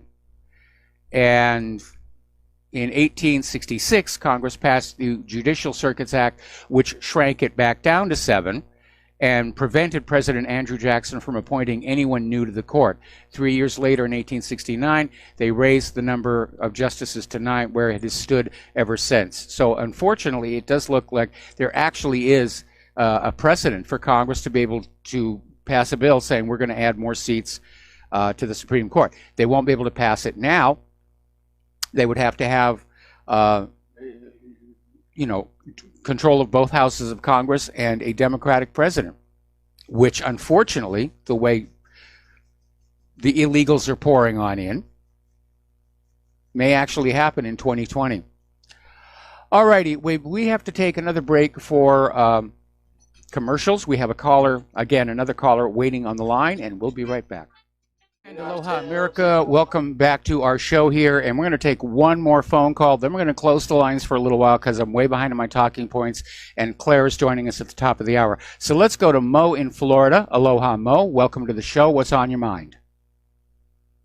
Hi, Michael. You're short for time. I'll be kind of quick. I just wanted to say I think there's just absolutely no question in my mind, and a lot of other people that I talk to, whether they're on the internet or socially in my own group, this Trump is totally compromised. I think Epstein has him by the, short hairs. I mean, this whole thing with Dershowitz, the whole, Lolita Island thing. The neocons or Ziocons, like I like to, we call them the Zionists, far right, crazy war people. They've got the goods on Trump, Mike. I mean, there's no other way. They don't let anybody in there that they don't control 100%. I mean, this is so ridiculous. Anybody that does in the slightest bit of research can tie. There's just very, very few things that don't tie them together. It just all makes sense. Why this guy? I voted for him. I feel like a total idiot. I want to burn my shirt, right next to the Israeli flag. It just makes me sick, and it's just so obvious. The Goyim are waking up, and I think this thing they did with the Omar thing, I think like you said, they jumped the shark. It's just making people focus. Wait a minute, I'm not allowed to say anything. What? And then you got Trump backing him up, trying to get her kicked off the committees and try to shame her. And like I always say, and you too, it hasn't got nothing to do with whether she's a Muslim or a whatever, a Christian Scientist. I don't care. It's the message. They want to kill the messenger. Yes. And just like this is so obvious, I think they really shot themselves in the foot, Mike. Don't you think? I think they have, because the American people are watching this spectacle and saying, doesn't Congress have better things to do, than go after this lady? And it's bringing more and more attention, first of all, to AIPAC and its influence over Congress, which is being openly demonstrated right now. As long as, where does legitimate criticism of the actions of the government of Israel fit into all of this? Because that was really the issue. I mean, what Ilhan Omar said was not anti-Semitic. It is an established fact that AIPAC donates huge amounts of money to members of Congress, and through those donations persuades those members of Congress to support Israel. And the American people are waking up to that, and I think that may be the reason for the overreaction. Anyway, Mo, thanks. You're exactly right, Michael. All right, thanks a lot for the phone call, and we're going to let you go, and we're going to close the phone lines because I'm way, way behind on my talking points here. Okay, Chelsea Manning is back in the news, and she was called before a grand jury Wednesday, and apparently was being asked about her 2010 disclosure of government and military documents about the U.S. wars in Afghanistan and Iraq to WikiLeaks. And basically, she refused to answer questions and kept repeating, "I object to the question," and refused to answer on the grounds that the question is in violation of my First, Fourth, and Sixth Amendment and other statutory rights. And unfortunately, she has been taken into custody for contempt of court. And apparently, people are saying that this grand jury is part of whatever this secret case is they're trying to build against Julian Assange. All right, well, it's the end of the fiscal year, and federal agencies are eager to spend the last of their budgets so that they don't get their budgets cut the next year. And I saw this when I was back with NASA. When we were getting to the end of the fiscal year, they would say, we got to buy stuff, we got to use up our computer time, or we'll have less next year. And just to give you an idea of how old I am, and when I worked for NASA, back then, the computer time was actually billable. You paid so much for each CPU second that whatever program you were running cost. And so toward the end of the fiscal year, people would be running all kinds of, fun stuff. Let's put it honestly that way. And apparently there's a transparency non-governmental organization, Open the Books, and it found in the last month of fiscal year 2018, which was actually September, the feds forked out an unfathomable $97 billion on essentials such as sirloin steak, snow crab, lobster tail, golf carts, iPads, and more than a few bombs. Okay, looking at the economic news, over in New York, they're now proposing to tax wealthy non-residents who own luxury apartments. Now, the ordinary average New Yorker is facing a housing crisis. Housing prices are very, very high. But the world's ultra-rich love to have an apartment in New York City. It's a status symbol. And so Andrew Cuomo, who not all that long ago was saying that he doesn't believe in hiking taxes on the rich, is now saying that, it's time to tax these wealthy non-residents who own these luxury apartments here. Wasn't a very good day on the stock market. It ended slightly down, not jump out the window down, but slightly down here. They didn't get their traditional Friday happy ending. But there's an interesting little story. This came out of Investment Watch blog about how investors have been selling stocks for months, pulling out of the market. So how did it go up 20%? Well, because it's being gamed, it's being rigged. It's the plunge protection team. And they may have created a big stock market bubble of overvalued stocks here. Over in the European Union, Brussels has decided to kill its own money laundering blacklist after Washington, D.C. criticized it. And the governments of the EU member states have unanimously rejected a blacklist of countries that have failed to tackle money laundering and terrorism financing. The paper cited 4 U.S. territories and was slammed by Washington, D.C. Oh, well, we can't afford Washington, D.C. here. Looking at the unemployment numbers, And by the way, there was the story that came out earlier today saying that hiring is slowing, but that's only because employees can't find workers. You know, there are no workers out there, which is total nonsense. Hiring is slowing. That's the factual part of the story. But apparently, since 2013, it's small businesses that are cutting the most jobs. I mean, we're always hearing about when somebody like GM or a major retail chain lets go a lot of people because it's a big number, and that makes it newsworthy. But looking at all the job losses cumulatively for all the small businesses, it's pretty bad out there as well here. Amazon has abruptly stopped buying products from many of its wholesalers, which has sent some of them into panic. And apparently Amazon wants to change its methodology so that its vendors will sell directly to consumers on the marketplace. Amazon makes more money that way by offloading the cost of purchasing, storing, and shipping products. Amazon is turning into eBay. Alrighty. The retail apocalypse is moving forward here. It is estimated that almost 5,000 retail store locations will close this year, with all of those job losses. Over at Tesla, where they're still struggling to deal with all kinds of different problems, they're getting ready to come out with a new model, the Model Y. And Tesla executives still have not decided where they're going to manufacture this Model Y, which is a crossover SUV, which sounds like an interesting vehicle. And they're going to formally unveil the vehicle for the first time on March 14th at the company's design center in Hawthorne, California. So the indications are Tesla hasn't really gone too far along with planning for the manufacturing of this thing. China gold reserves rise to 60.26 million ounces, which is worth just under $80 billion.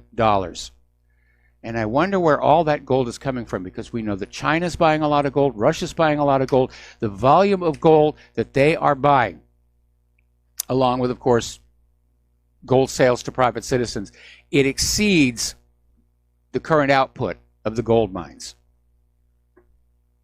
And that may be one of the reasons why we're seeing fun and games with the New York Federal Reserve, JP Morgan, and other bullion storage facilities. No, you can't have your gold. Trust us, it's there.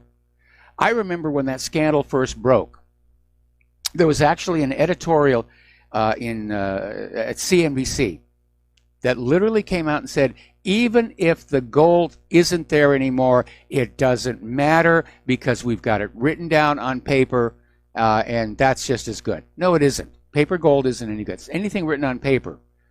I mean, that, to me right there, was both an admission that somebody was playing games with the gold, and that CNBC was aware of it. All right, so let's talk about the border crisis.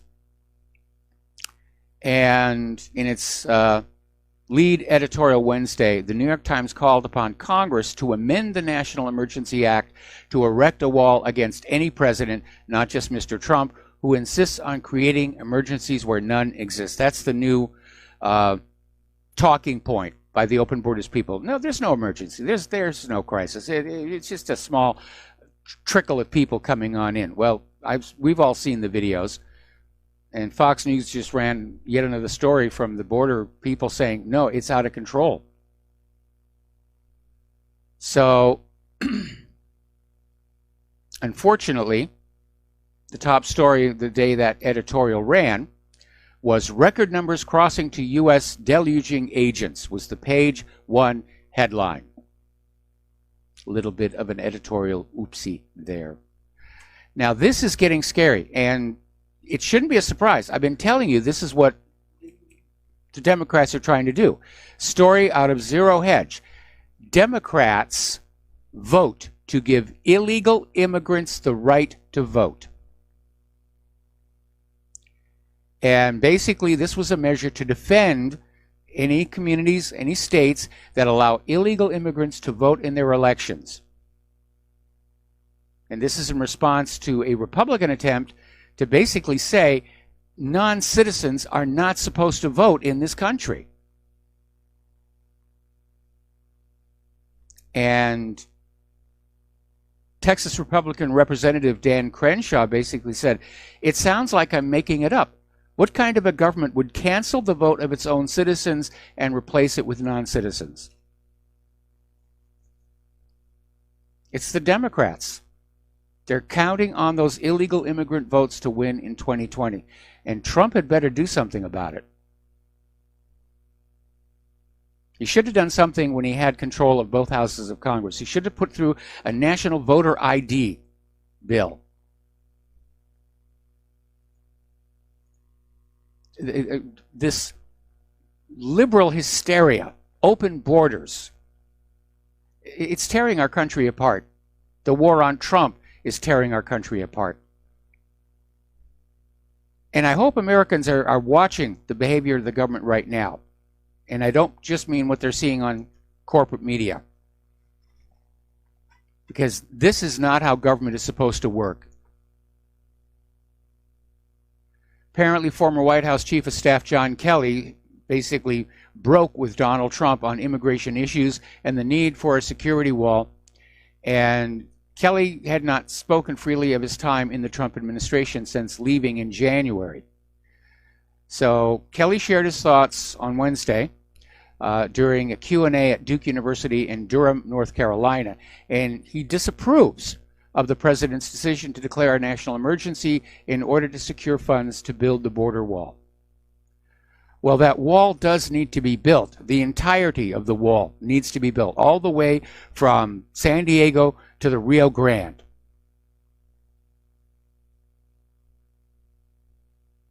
It's amazing.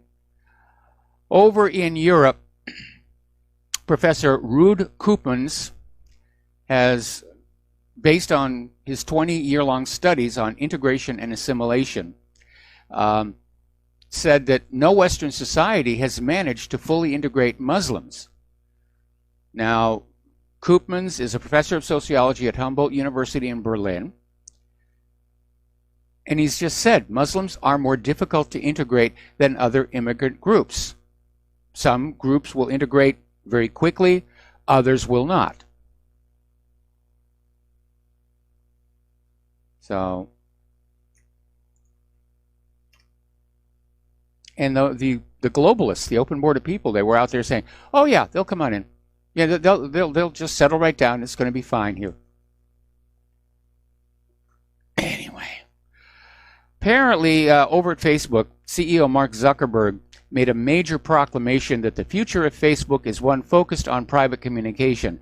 This article, which is also on CNBC, basically says there's no reason to believe him. Based on Zuckerberg's history, there's no reason to believe him. Facebook will still be violating your privacy.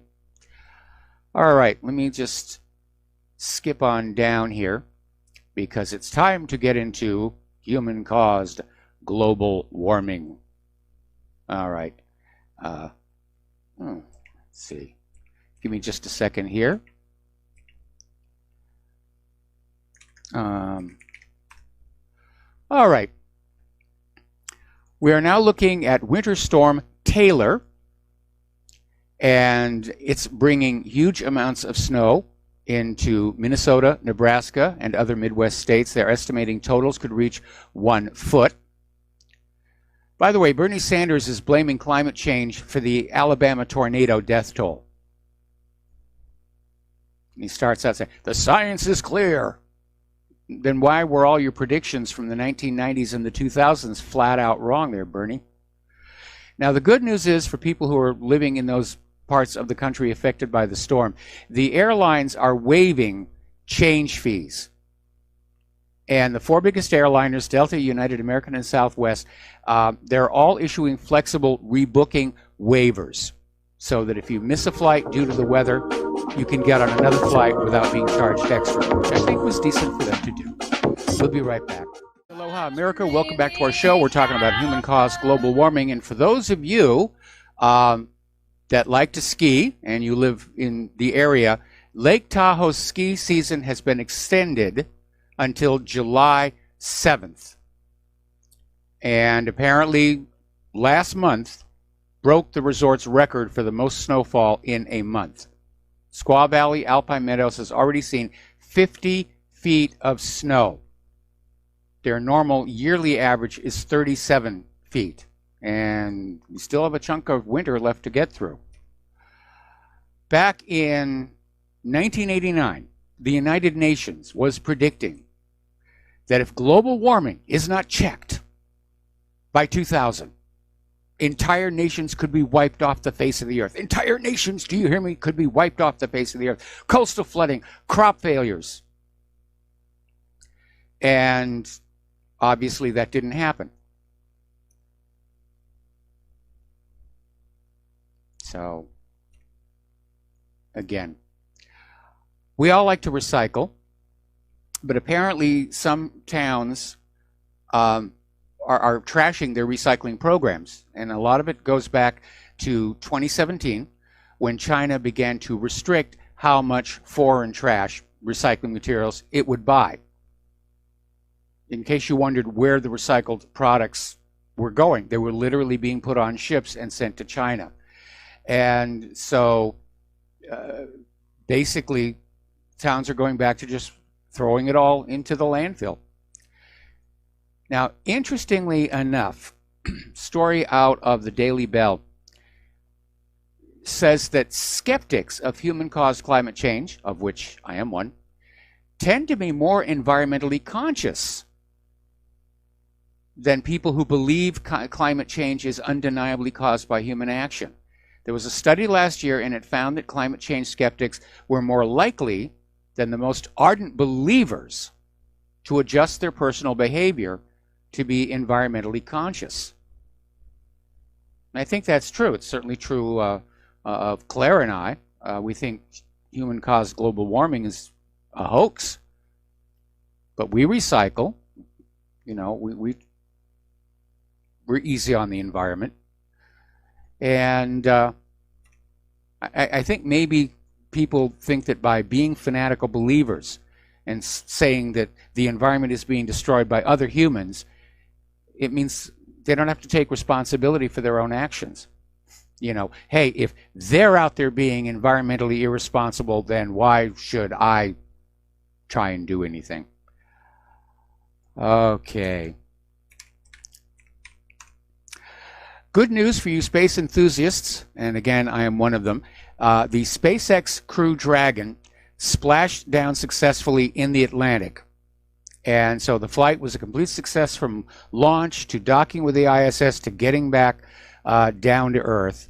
And so good on that. And this means we can disentangle from having to use the Russian rockets. All right, we're going to take a break for station identification, and we'll be back with the lovely Lady Claire after these few words. And aloha, America. Welcome back to our show here, hour number 3. We're going to reopen the phone lines, 800-313-9443. And for those of you watching on YouTube, this gorgeous creature sitting next to me is the lovely Lady Claire, who likes to spend hour number 3 on Fridays and give us her unique perspective on the world. So what's the first thing that you want to share with us? The first thing is how China seems to be defining democracy, which includes mandatory apps, mass chat, surveillance. And, you know, the article, which comes to us from Ars Technica, it's a very good site. And apparently there is going to be a national gathering in Beijing for the beginning of China's 2 sessions political season. And the state media is making a really international propaganda push on social media, including on platforms that are blocked by the Great Firewall of China, to promote China's system of democracy. And, you know, the mass surveillance is a very odd, when you think about democracy and mass surveillance, those are not words I would tend to use in the same sentence. Well, have you seen all the TV cameras on all the street corners in our country? Yes, dear, Are you aware have. of all the spyware that is inside your iPhone and iPad? Oh, I am sure. I mean, we are nobody to talk about mass surveillance. Yeah. To me, this is China bashing, which we're obviously heading up to a confrontation with China, and the most likely reason for it is not the South China Sea and it's not Taiwan. It's that One Belt, One Road project, which is going to dramatically alter the economy of planet Earth. Oh, yeah. And represents a serious threat. I mean, the United States, Canada, and tend to see Europe as their marketplace. But if China, in fact, everybody who's along that belt project, and apparently Russia's going to take part in it now, they can get their products to Europe faster and cheaper. Yeah. The Europeans are going to buy from them. Yeah. And the United States, which has not really invested in good overseas transportation, will be left behind. And to me, this is China bashing. All right, we got a caller on the line. Okay. And this is G in Maryland. Aloha. Welcome to the show. What's on your mind? Hey, Mike. How's it going? I had a question. You know, the U.S., they've been off the gold standard since the 70s. They got all these wars going on around the country. You know, they're pretty much bullying a lot of the countries around the world. I'm just trying to see, they've been keeping this up for a long time. How much more time do you think the U.S. has, I mean, before the economy just is finished? I mean, what's going to be the straw that breaks the camel's back? Well, I think what we're seeing is a prolonged decline rather than a monumental single event crash, and the decline is obviously in front of us. We're clearly heading into a recession. We can see the economy slowing down. And again, every time the U.S. government gets the economy into a mess, they get into a world war to get out of it. Crash of 1907, World War I, crash of 1929, World War II, crash of 2008, and here we are. Yep. Cyclical. Yes. Yes. So, I mean, if they do get into another recession, I mean, what can they do to, I guess, prop it up even longer? Because it seems like they've been, every time there is a recession, they prop it up with more, I guess, funny money. And, I mean, the next time this happens, I mean, are they going to be able to do the same thing or what? Yeah, as you know, they've got the printing presses, or in this day and age, they've got the computers hooked into the banking system. And yeah, they'll try and inflate all the debt away. And we could wind up with Weimar-style inflation. But you're right. At some point, it will break down. And ordinary people will just be fed up with suffering the effects of it. Because we know that all of the rigging and gaming that the government is doing for the economy is to benefit the banks and the financial sector, Wall Street. The government is not interested in making our lives better, or they wouldn't have gotten worse over the last couple of decades. All right. I just wanted to say one more thing. What would you think if certain states separated from the union, I guess, and they had their own currency backed by, I guess, agriculture or whatever that state produces, and they can sell around the world? What would you think if a certain state did that? They had their own currency and they backed up with some certain agriculture. But well, they tried that once, you know, back about the 1860s, and Washington, D.C. didn't want to go along with that. I know they're talking about seceding out there in California. We have a movement here in Hawaii to regain our sovereignty, which was actually stolen by the United States. I understand there's a similar movement up there in Alaska. A while back, there was a group called the Western States Coalition that basically wanted to break everything off on the western side of the country and start all over again. But that would trigger a new civil war like the old Civil War, and it's a good idea in theory. Implementation is going to be a little bit difficult, I think. Right. Anyway, thank you for the phone call. We're going to let you go. We're going to do a shout out to our on-air affiliates who are just now rejoining our network. And Claire, what's the next thing that you want to talk about? Well, there is a gentleman at the Free Thought Project. His name is Matt Agorist, and I have a great deal of respect for this man. And it can show you what current law enforcement officers believe is perfectly normal. And what happened was there was a dash cam that was going because the body cams were turned off because they were doing something they should never have done. Yeah, that's been an ongoing, Yeah. We got the police to wear the body cams because we needed to get away from the he said of these various brutal confrontations. And then all of a sudden, the police discovered they could disable the cameras, and it almost got to be a running joke, where like a third of the cameras in this police department, they suffered these mysterious failures. The cameras always seem to be working perfectly when they back up the police officer's version of events. But if they don't, then, there's been a malfunction, the memory chip fried, But I dropped it in the water and I thought drying it in the microwave might fix would it, work, and so forth and so on. But this happened last August to a lady by the name of Sammy Anderson. And she did something she probably should not have done. She called the police and said that there was an argument that looked like it was about to get physical with her sons. But when police responded, they first tackled Mrs. Anderson and then tasered one of her kids. And the son who was tasered appeared to be entirely compliant with the orders given to him to lie down on the ground. The guy wasn't a threat, okay? As the video shows, when the police arrived, the scene was quiet. There was no disturbance. And when they went in and arrived, the scene quickly descended into chaos. Oh, thank goodness for all that Israeli training of our police departments. Yeah, and the third son, Sam, said to the officers, "No one is fighting." And then the officers yelled for everyone to get on the ground, to which Matt and his mother immediately complied. And Sam is seen walking closer, and that's when Anderson gets up to warn her son to get down. And Officer Scott Lee said, "Do as you're told or you're going to be tased." And as Anderson began to get up once more, Officer Kregel tackled the mother of these three from behind, and she was slammed into the street. If this is what serve and protect are looking like back on the mainland, and as you mentioned, many times courtesy of the IDF. Well, they gave up that slogan to serve and protect, and the new motto of the LAPD is Yes. we treat you like a king. Oh, ow. As in Rodney yes, King. I know. I remember. I was there. And we're very lucky here in Hawaii for the overwhelming majority of our police. They're very low-key. The hang-loose attitude is there. Yeah. We've only had one really bad incident, and it was a police officer who had just transferred from the mainland, and he shot this native Hawaiian who was praying over a wounded dolphin, because we have very strict laws regarding ocean mammals. Yeah.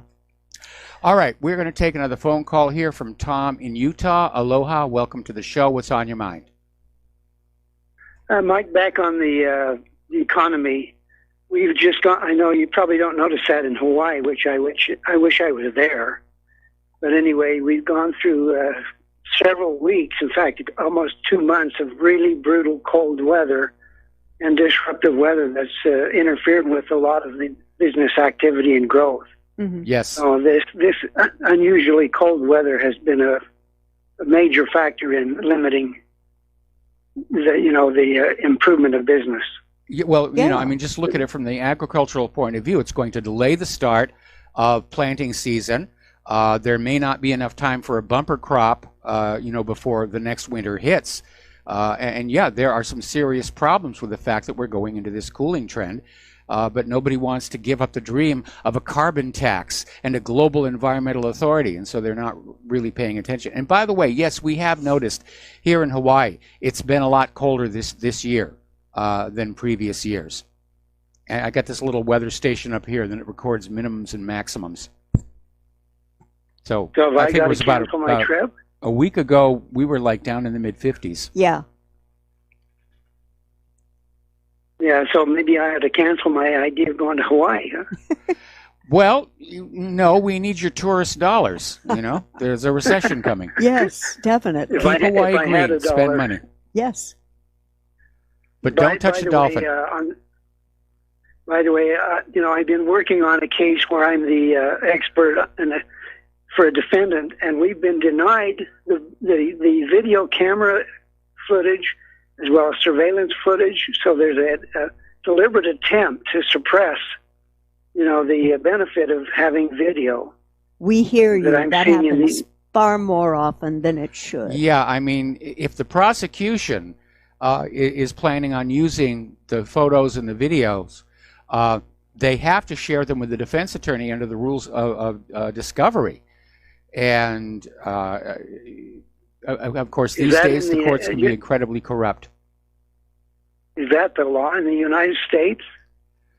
I'm being sarcastic or facetious, but yeah, we've been 10 months out, and every time we get into the court, they continue it because we say we don't have the video evidence. We have not been given the quote incriminating evidence as you claim. We haven't been able to examine it and prepare a defense. So we're now out 10 months on this case, and the poor man is, separated us from his wife, living basically homeless because the defense does not want to expose their dereliction or negligence or malfeasance. I'm looking for the right word. Well, anyway, I'm not sure that it's the defense attorney's fault. I mean, obviously the prosecutors are withholding evidence, and the judge is not enforcing it. Did I say defense? I meant the prosecution is withholding their discovery. Yeah, the prosecution is withholding these photos and videos. They're culpable, not the defense attorneys. The judge ought to be stepping on in and start talking about contempt of court for these prosecutors. Well, I did get a message from the judge's secretary. She said he's as frustrated as I am. I actually kind of violated court protocol and spoke out in the court as a member of the defense team. I said, this is a load of crap, when they said, well, we're going to continue till next month. I've gone through $5,000 of my own money. Ouch. We've gone through $15,000, in the process totally. The judge gets paid, the prosecutor gets paid, the defense, he gets paid, the defendant and his advocates or his specialists like me, we haven't been paid. We've been paying. Yes. Anyway, I think it's a game of we wait you out and we bleed you out. And it sounds to me like the prosecutors moved precipitously to charge the defendant, and when you asked to see the photos and the videos, they took a good long look at them and said, this doesn't actually prove our case. And rather than simply drop the charges, which would have been the right thing to do, but it looks bad on a resume, I think they're probably aware that the defendant is homeless and on the streets, and they're hoping that he's simply going to pass on before they actually go to trial. It's a terrible situation to be stuck in. Anyway, listen, Tom, we're going to let you go. If you have Mike, if you have a moment, take a look at that on meadowsfire.com. I put up what I have, and you'll see the atrocity. All right. Well, I'll take a look at that. Separated. Tom, we got to let you go. Go to meadowsfire.com. Thank you. Okay, Tom, we got to let you go. Switch over to Chris in Las Vegas. Aloha, Chris. Welcome to the show. What's on your mind? Well, thank you, Michael. I apologize for the background, but I'm trying to get over to the side so I can have quieter talk with you. But you were talking about some of the corruption there in Honolulu, Hawaii, or at least on Hawaii. There's a case over there in Hawaii called Puana versus Kealoha. That was Louis Kealoha and his wife Catherine Kealoha, he was the chief of the Honolulu PD. Yes. His wife Catherine Kealoha was the assistant deputy prosecutor for the province there, and they were both brought up on charges along with 6 high levels of their criminal intelligence unit under Kealoha, the chief, for quite a bit of corruption over there. And it's substantially similar to the case that I've been drug into by bully gang people attacking me and then trying to claim the blame on me, the victim, here in Las Vegas. It goes as high as the governor now, Steve Sisolak, who was supposedly elected. I think there could have been some election tampering here, very likely, who put his daughter to act as a pretender defender supposedly to defend me, but really covering up for his criminal posterior. In a secret Federal Rule of Evidence 702 FISA court abuse, much like the president is undergoing, and quite a few of the other things that are going in that particular FISA abuse of Carter Page and others, when they use these sham legal fictitious so-called affiants who were highly conflicted, biased, and politically adverse to the conservative interest of the people they were trying to indict. And so the district attorney here has pretty much weaponized the whole legal system. It involves federal officers from the FBI that false arrested me back in 2016. Well, that may be why they chose Las Vegas to stage that shooting, which was an obvious false flag. Anyway, Chris, yeah, we know that high up in government there's a lot of corruption. I basically stay away from government, and I remember that case. There's if you read the local Hawaii news, there is a lot of corruption going on, and some of the worst of it is surrounding this light rail project, which is years behind schedule, billions over budget. Nobody knows when this thing is ever going to run. There's a grassroots organization demanding an audit to see where the money went, and the city government and the company that's building the rail are fighting it tooth and nail. Anyway, Chris, we're going to let you go, and we're going to go ahead and we're going to close the phone lines again because we're getting these off-topic calls, and we want to get back onto the news here. So what is your next story? Well, this is about Bibi Netanyahu, who we know is under an indictment, 56-page indictment. Yes. And he recently made the observation that Iran's oil smuggling needs to stop. Yes. And in violation of U.S. sanctions. But he wants the international community to do the stopping. And now, that's not what he was saying earlier in the week. No. Earlier in the week, he was saying Israel's Navy. Yes. Okay. But he was speaking at a graduation ceremony at a naval base in Haifa. And the prime minister said Iran is trying to bypass the sanctions on it through the covert smuggling of petroleum via the sea. And he also said, as these attempts expand, the Navy will have a more important role in efforts to block these Iranian actions. Now, the later part of the statement is interesting since the Israeli Navy has not had traditionally any presence in the Persian Gulf. Well, they send a lot of submarines down there. Yeah. And the prime minister also called on the international community to halt by any means Iran's attempts to bypass the sanctions via the sea. All right. Well, we got to take a break here for commercials, and we'll be right back. And aloha, America. Welcome back to our show here. And Netanyahu may be grandstanding to take the public attention away from his impending indictments. Mm-hmm. And, of course, he's facing a very hard election coming up, and right now he's trailing behind Benny Gantz. But by being this fearsome warrior, I think he's trying to attract more voters back to his side. I think the idea of an Israeli warship attacking one of Iran's commercial vehicles is a very dangerous line to step over. I agree. And that would lead to Iran escorting their tankers mm-hmm. with their warships. Or possibly Russia's. Possibly Russia's. Yeah. And again, this attitude that the United States has the right to sanction everybody in the world is completely bogus. Mm-hmm. You're only subject to U.S. sanctions if you're using the U.S. dollar. Mm-hmm. And what Iran and China and many other countries on planet Earth are doing right now, mm-hmm. They're moving away from the dollar because the dollar's been weaponized. It's another weapon of war. I see. And we're seeing that in Iran. We're seeing that in North Korea. We're seeing that in Venezuela. Mm-hmm. The dollar has been turned into a weapon of war. So what's your next story? This comes from Blacklisted News. Again, a very solid site to look at for information. And this has to do with the EU.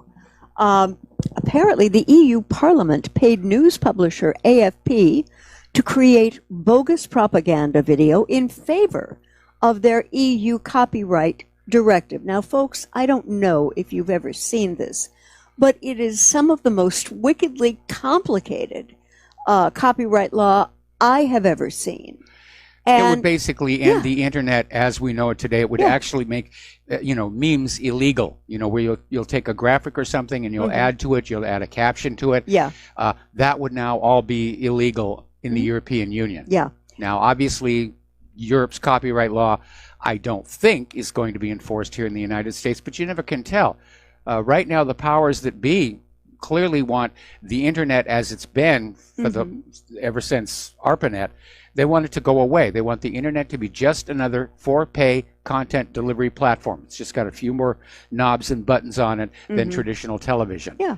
And they want things like blogging to go away. They want everybody on social media so they can be filtered and monitored. Again, I'm not surprised that they're mounting a propaganda campaign to try and sell this idea. Yeah, yeah. And what is really odd is the fact that the EU Parliament hasn't even voted on this yet. No. So it's a little scary, a little worrying. Yes, it is. Yeah, particularly for people who want to share their ideas, their information. It's just going to make it darn hard. Now, the Maryland Senate has done something which I think is not a bad move. Unanimously passed a bill to ban state police from denying firearms to medical marijuana users. I mean, folks, let's be honest. People who are on marijuana, they're mellow. They're not going to be violent here. They'll give you a cookie. Yeah. If you want to deny guns from somebody, go after the meth heads. They're the dangerous ones. Absolutely. And I think that this was some very right thinking on the state's part, and I'm glad that they did that. Now, we have another accusation here against the United States from Syria. Yes. And Syria accuses the U.S. of stealing 40 tons of its gold. And the tens of tons that Daesh had been keeping in their last hotbed in Al-Barghuz in Deir ez-Zor countryside have been handed over to the Americans, adding up to other tons of gold that the Americans have found in other hideouts for Daesh, making the total amount of gold taken by the Americans around 50 tons. Mike, how big is 50 tons? How large a room? 50 tons of gold? Yeah. It probably would mostly fill this office. Okay. It's a lot of gold. There's no question about that. Yeah. And I can understand what Syria's position is. From their point of view, Daesh has been stealing gold as they rampaged across Syria, and Syria says it's our gold. Yeah. And it's great that the Americans got it back from Daesh, but the Americans should have turned it over to the legitimate government of Syria. Yeah. And instead, it's like what happened with Libya's gold. Oh, yes, absolutely. Behind the gold-backed dinar. Yeah. It vanished. And, the United States is trying to find supplies of gold to make good on all the gold that went sort of walkabout from America's bullion banks. Yeah, yeah. But it's a sticky situation here. Yeah. And here's another one about police.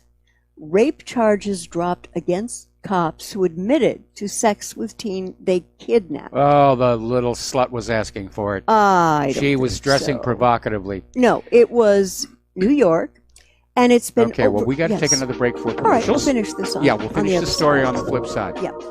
And aloha, America. Welcome back to our show here, and we're talking about this story from New York, and apparently this 18-year-old Anna Chambers accused two on-duty NYPD officers of raping her in the back of a police van, and she emphatically claims she was raped and did not consent. But apparently, they're not going to charge the police officers. Well, even though her claims have been proven to be correct, both of the officers, Eddie Martins and Richard Hall, have faced up to 25 years in prison on the original rape and kidnapping charge. But this week, they had all those charges dropped because the system is set up in a way to protect predator police officers. The charges have now been reduced to bribery and official misconduct. you know, this is just so. And they're out. Yeah, they're out. Basically out on their own recognizance. They didn't even have to post bail here. Yeah. And the lawyer for Miss Chambers said it was a clear-cut case. She was kidnapped. There was DNA evidence, you know. And if police keep on this track, I am afraid that we're going to see some vigilante justice come back to the U.S. Mm-hmm. And soon. Yeah. Do you remember the original Blade Runner movie?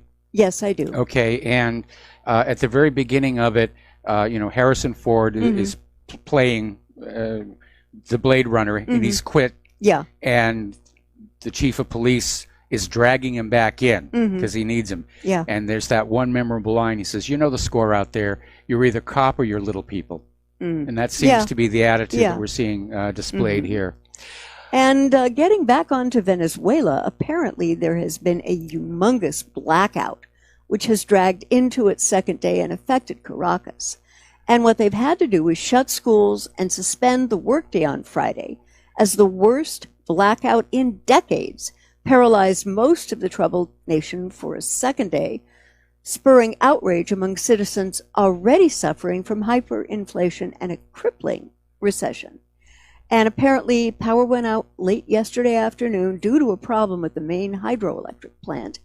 And the government said that this was an act of sabotage by ideological adversaries. Well, Stuxnet strikes again.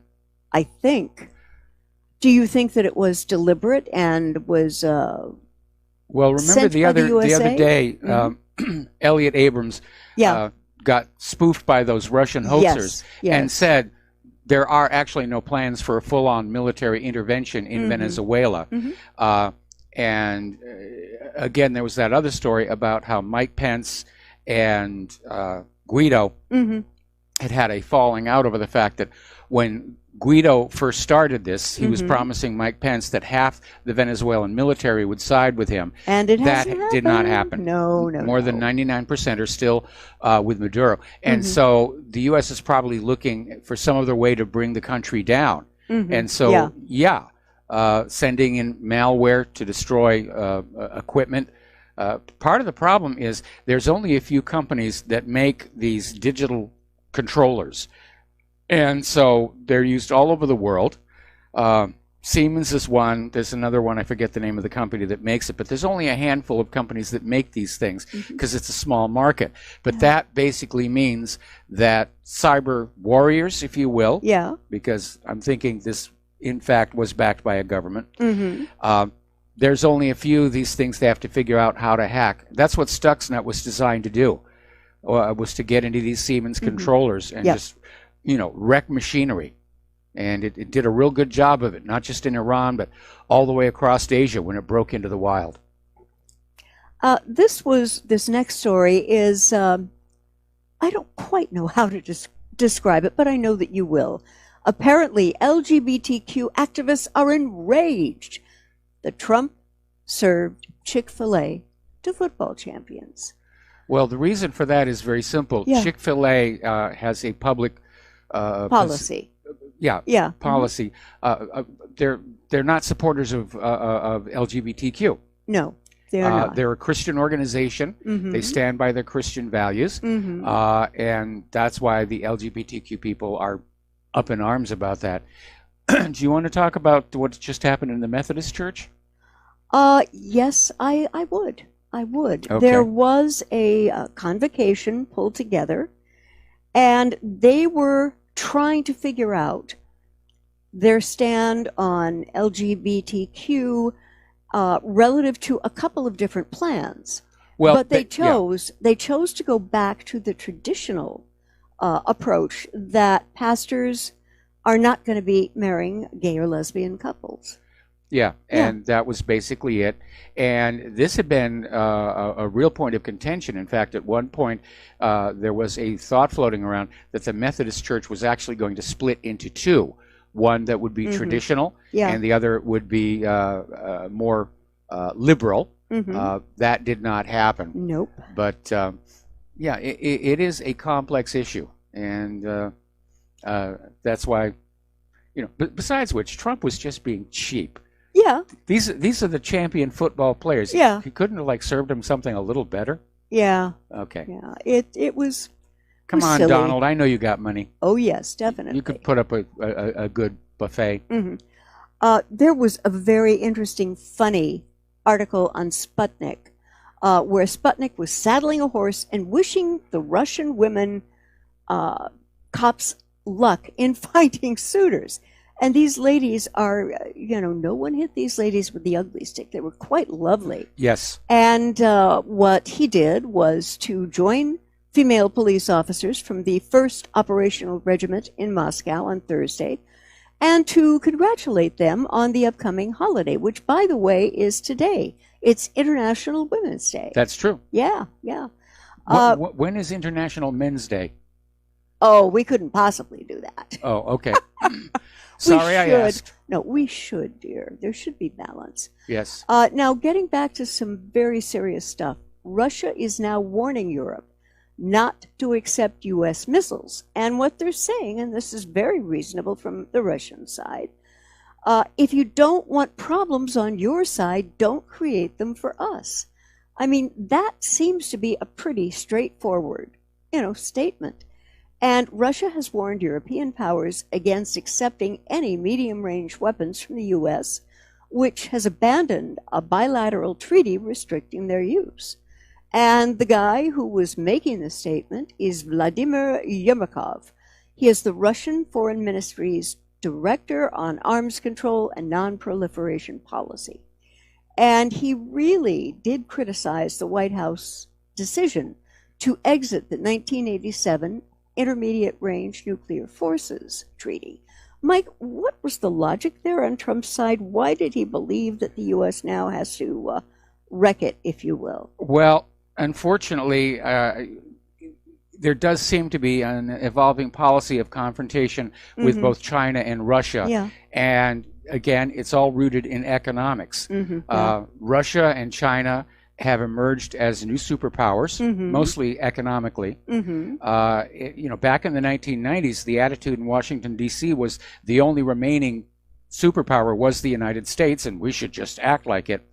But the United States is in decline.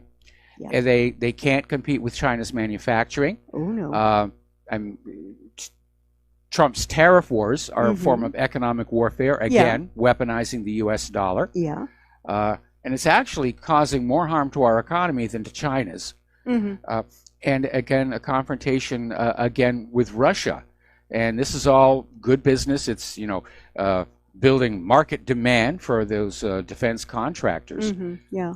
But if you go back and you look bit by bit, all the treaties that were put in place at the end of the Cold War, yeah, to basically say, let's cool it down, let's stop spending all this money on these horrible, horrible weapons, bit by bit, they have been undone.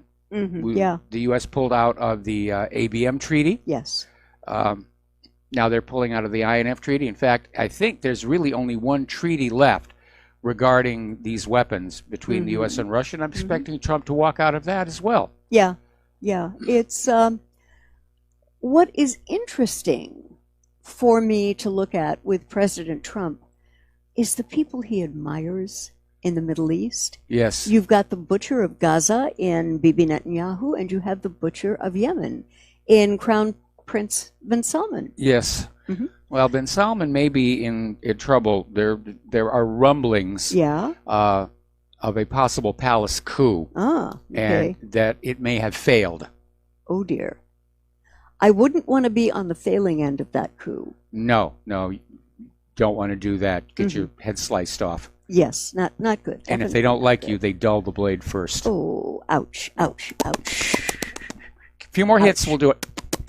It's like when they did Mary Queen of Scots, the guy actually had to take 2 swings at her because she was so round. Yes, I know.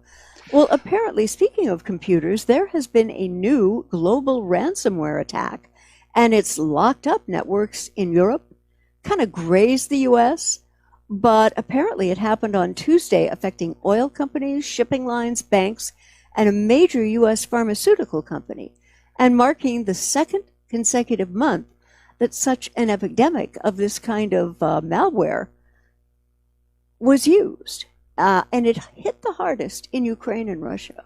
I think somebody's testing yet another cyber weapon. Yeah.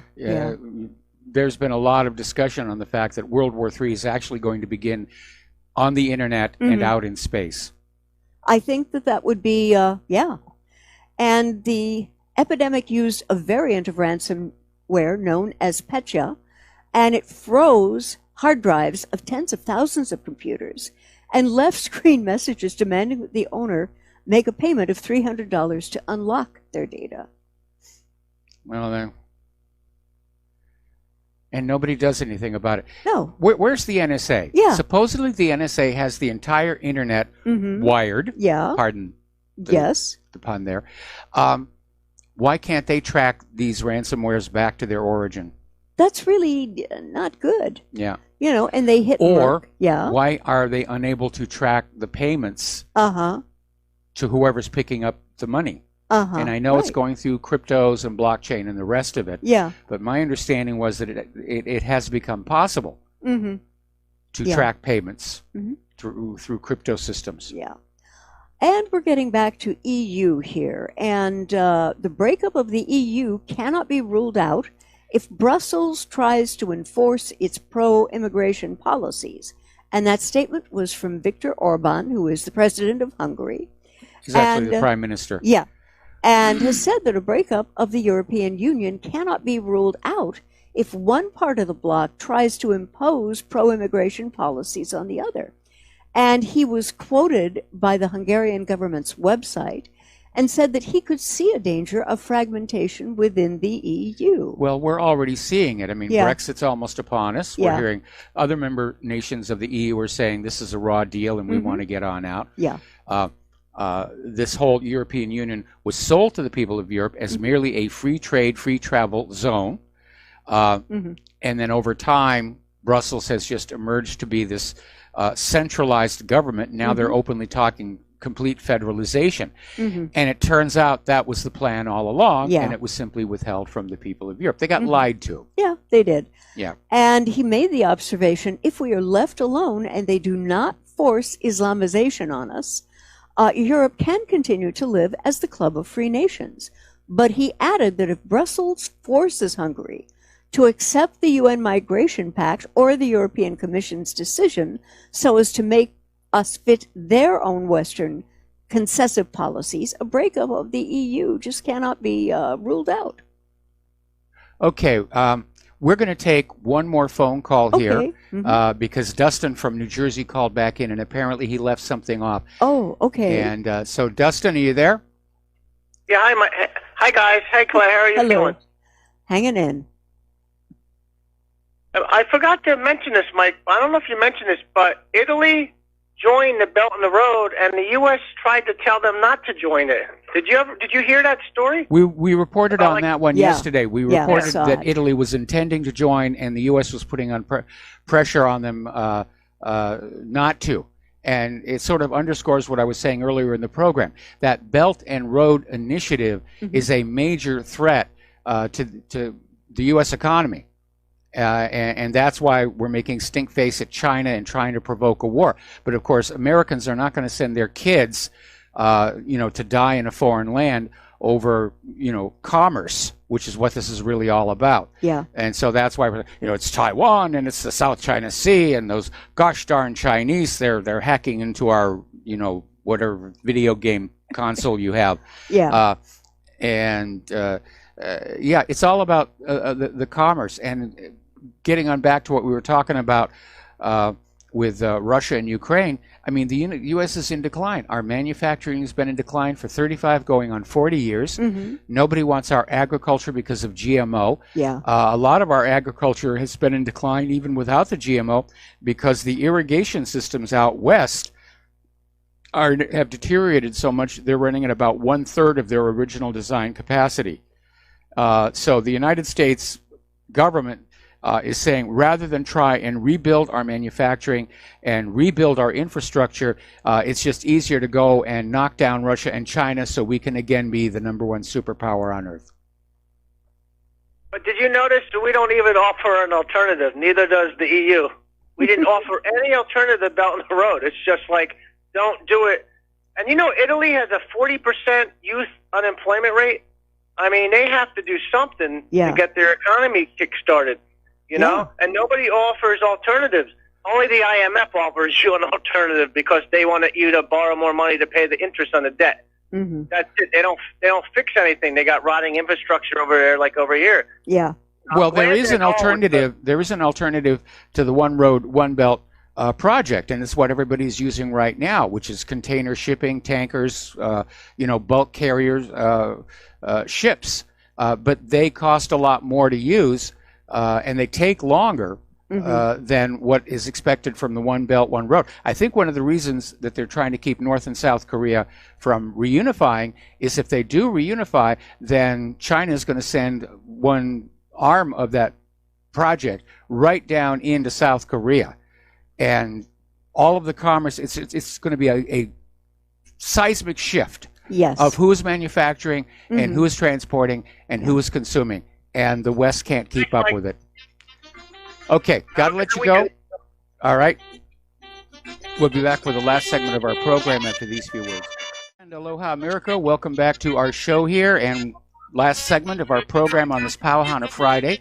Claire, what's your next story?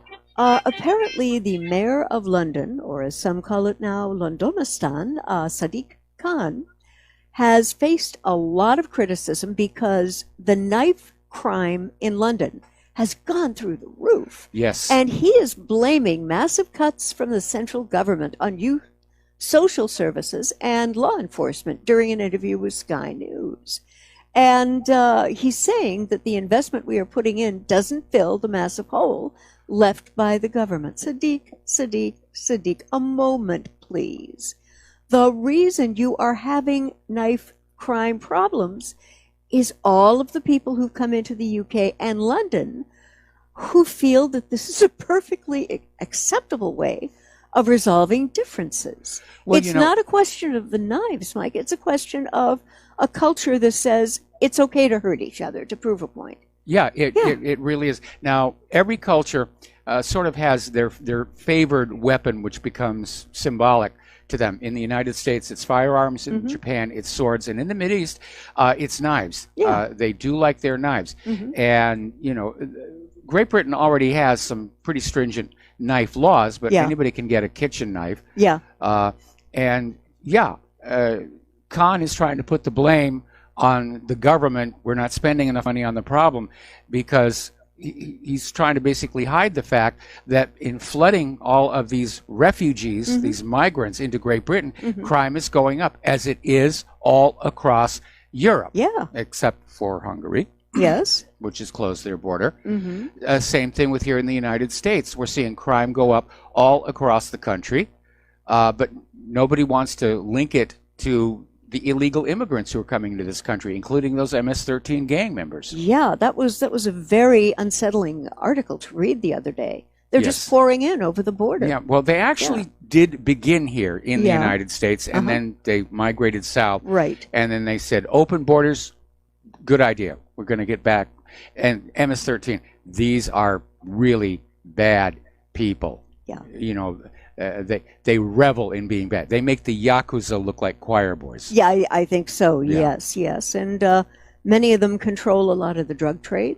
Yes. Mostly at the street level. Yeah. And sex trade. I mean, whatever, there's a law. They've broken it. Yeah. And the only... Littering. They're bad litterers. Yes, they are. But the only way that this country is ever going to free itself of the kinds of problems with different implements than Sadiq Khan is looking at, we got to close the borders. We've got to build that wall. The reason walls work is that they keep people from trying to get over the top because they're too high.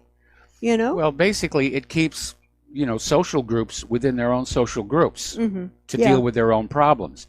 But this idea that we could import the third world into the first world nations and not make those first world nations third world in the process was definitely ridiculous. It was never going to work. Okay, there's the music. Time for us to get on out of here. Stay tuned for John Stadmiller. I'm sure he's got lots and lots of interesting things to share with you. And have yourselves a really good weekend. Stay safe. If you're up in those Midwestern states, stay indoors, stay warm. It's going to be a bad storm. Yes.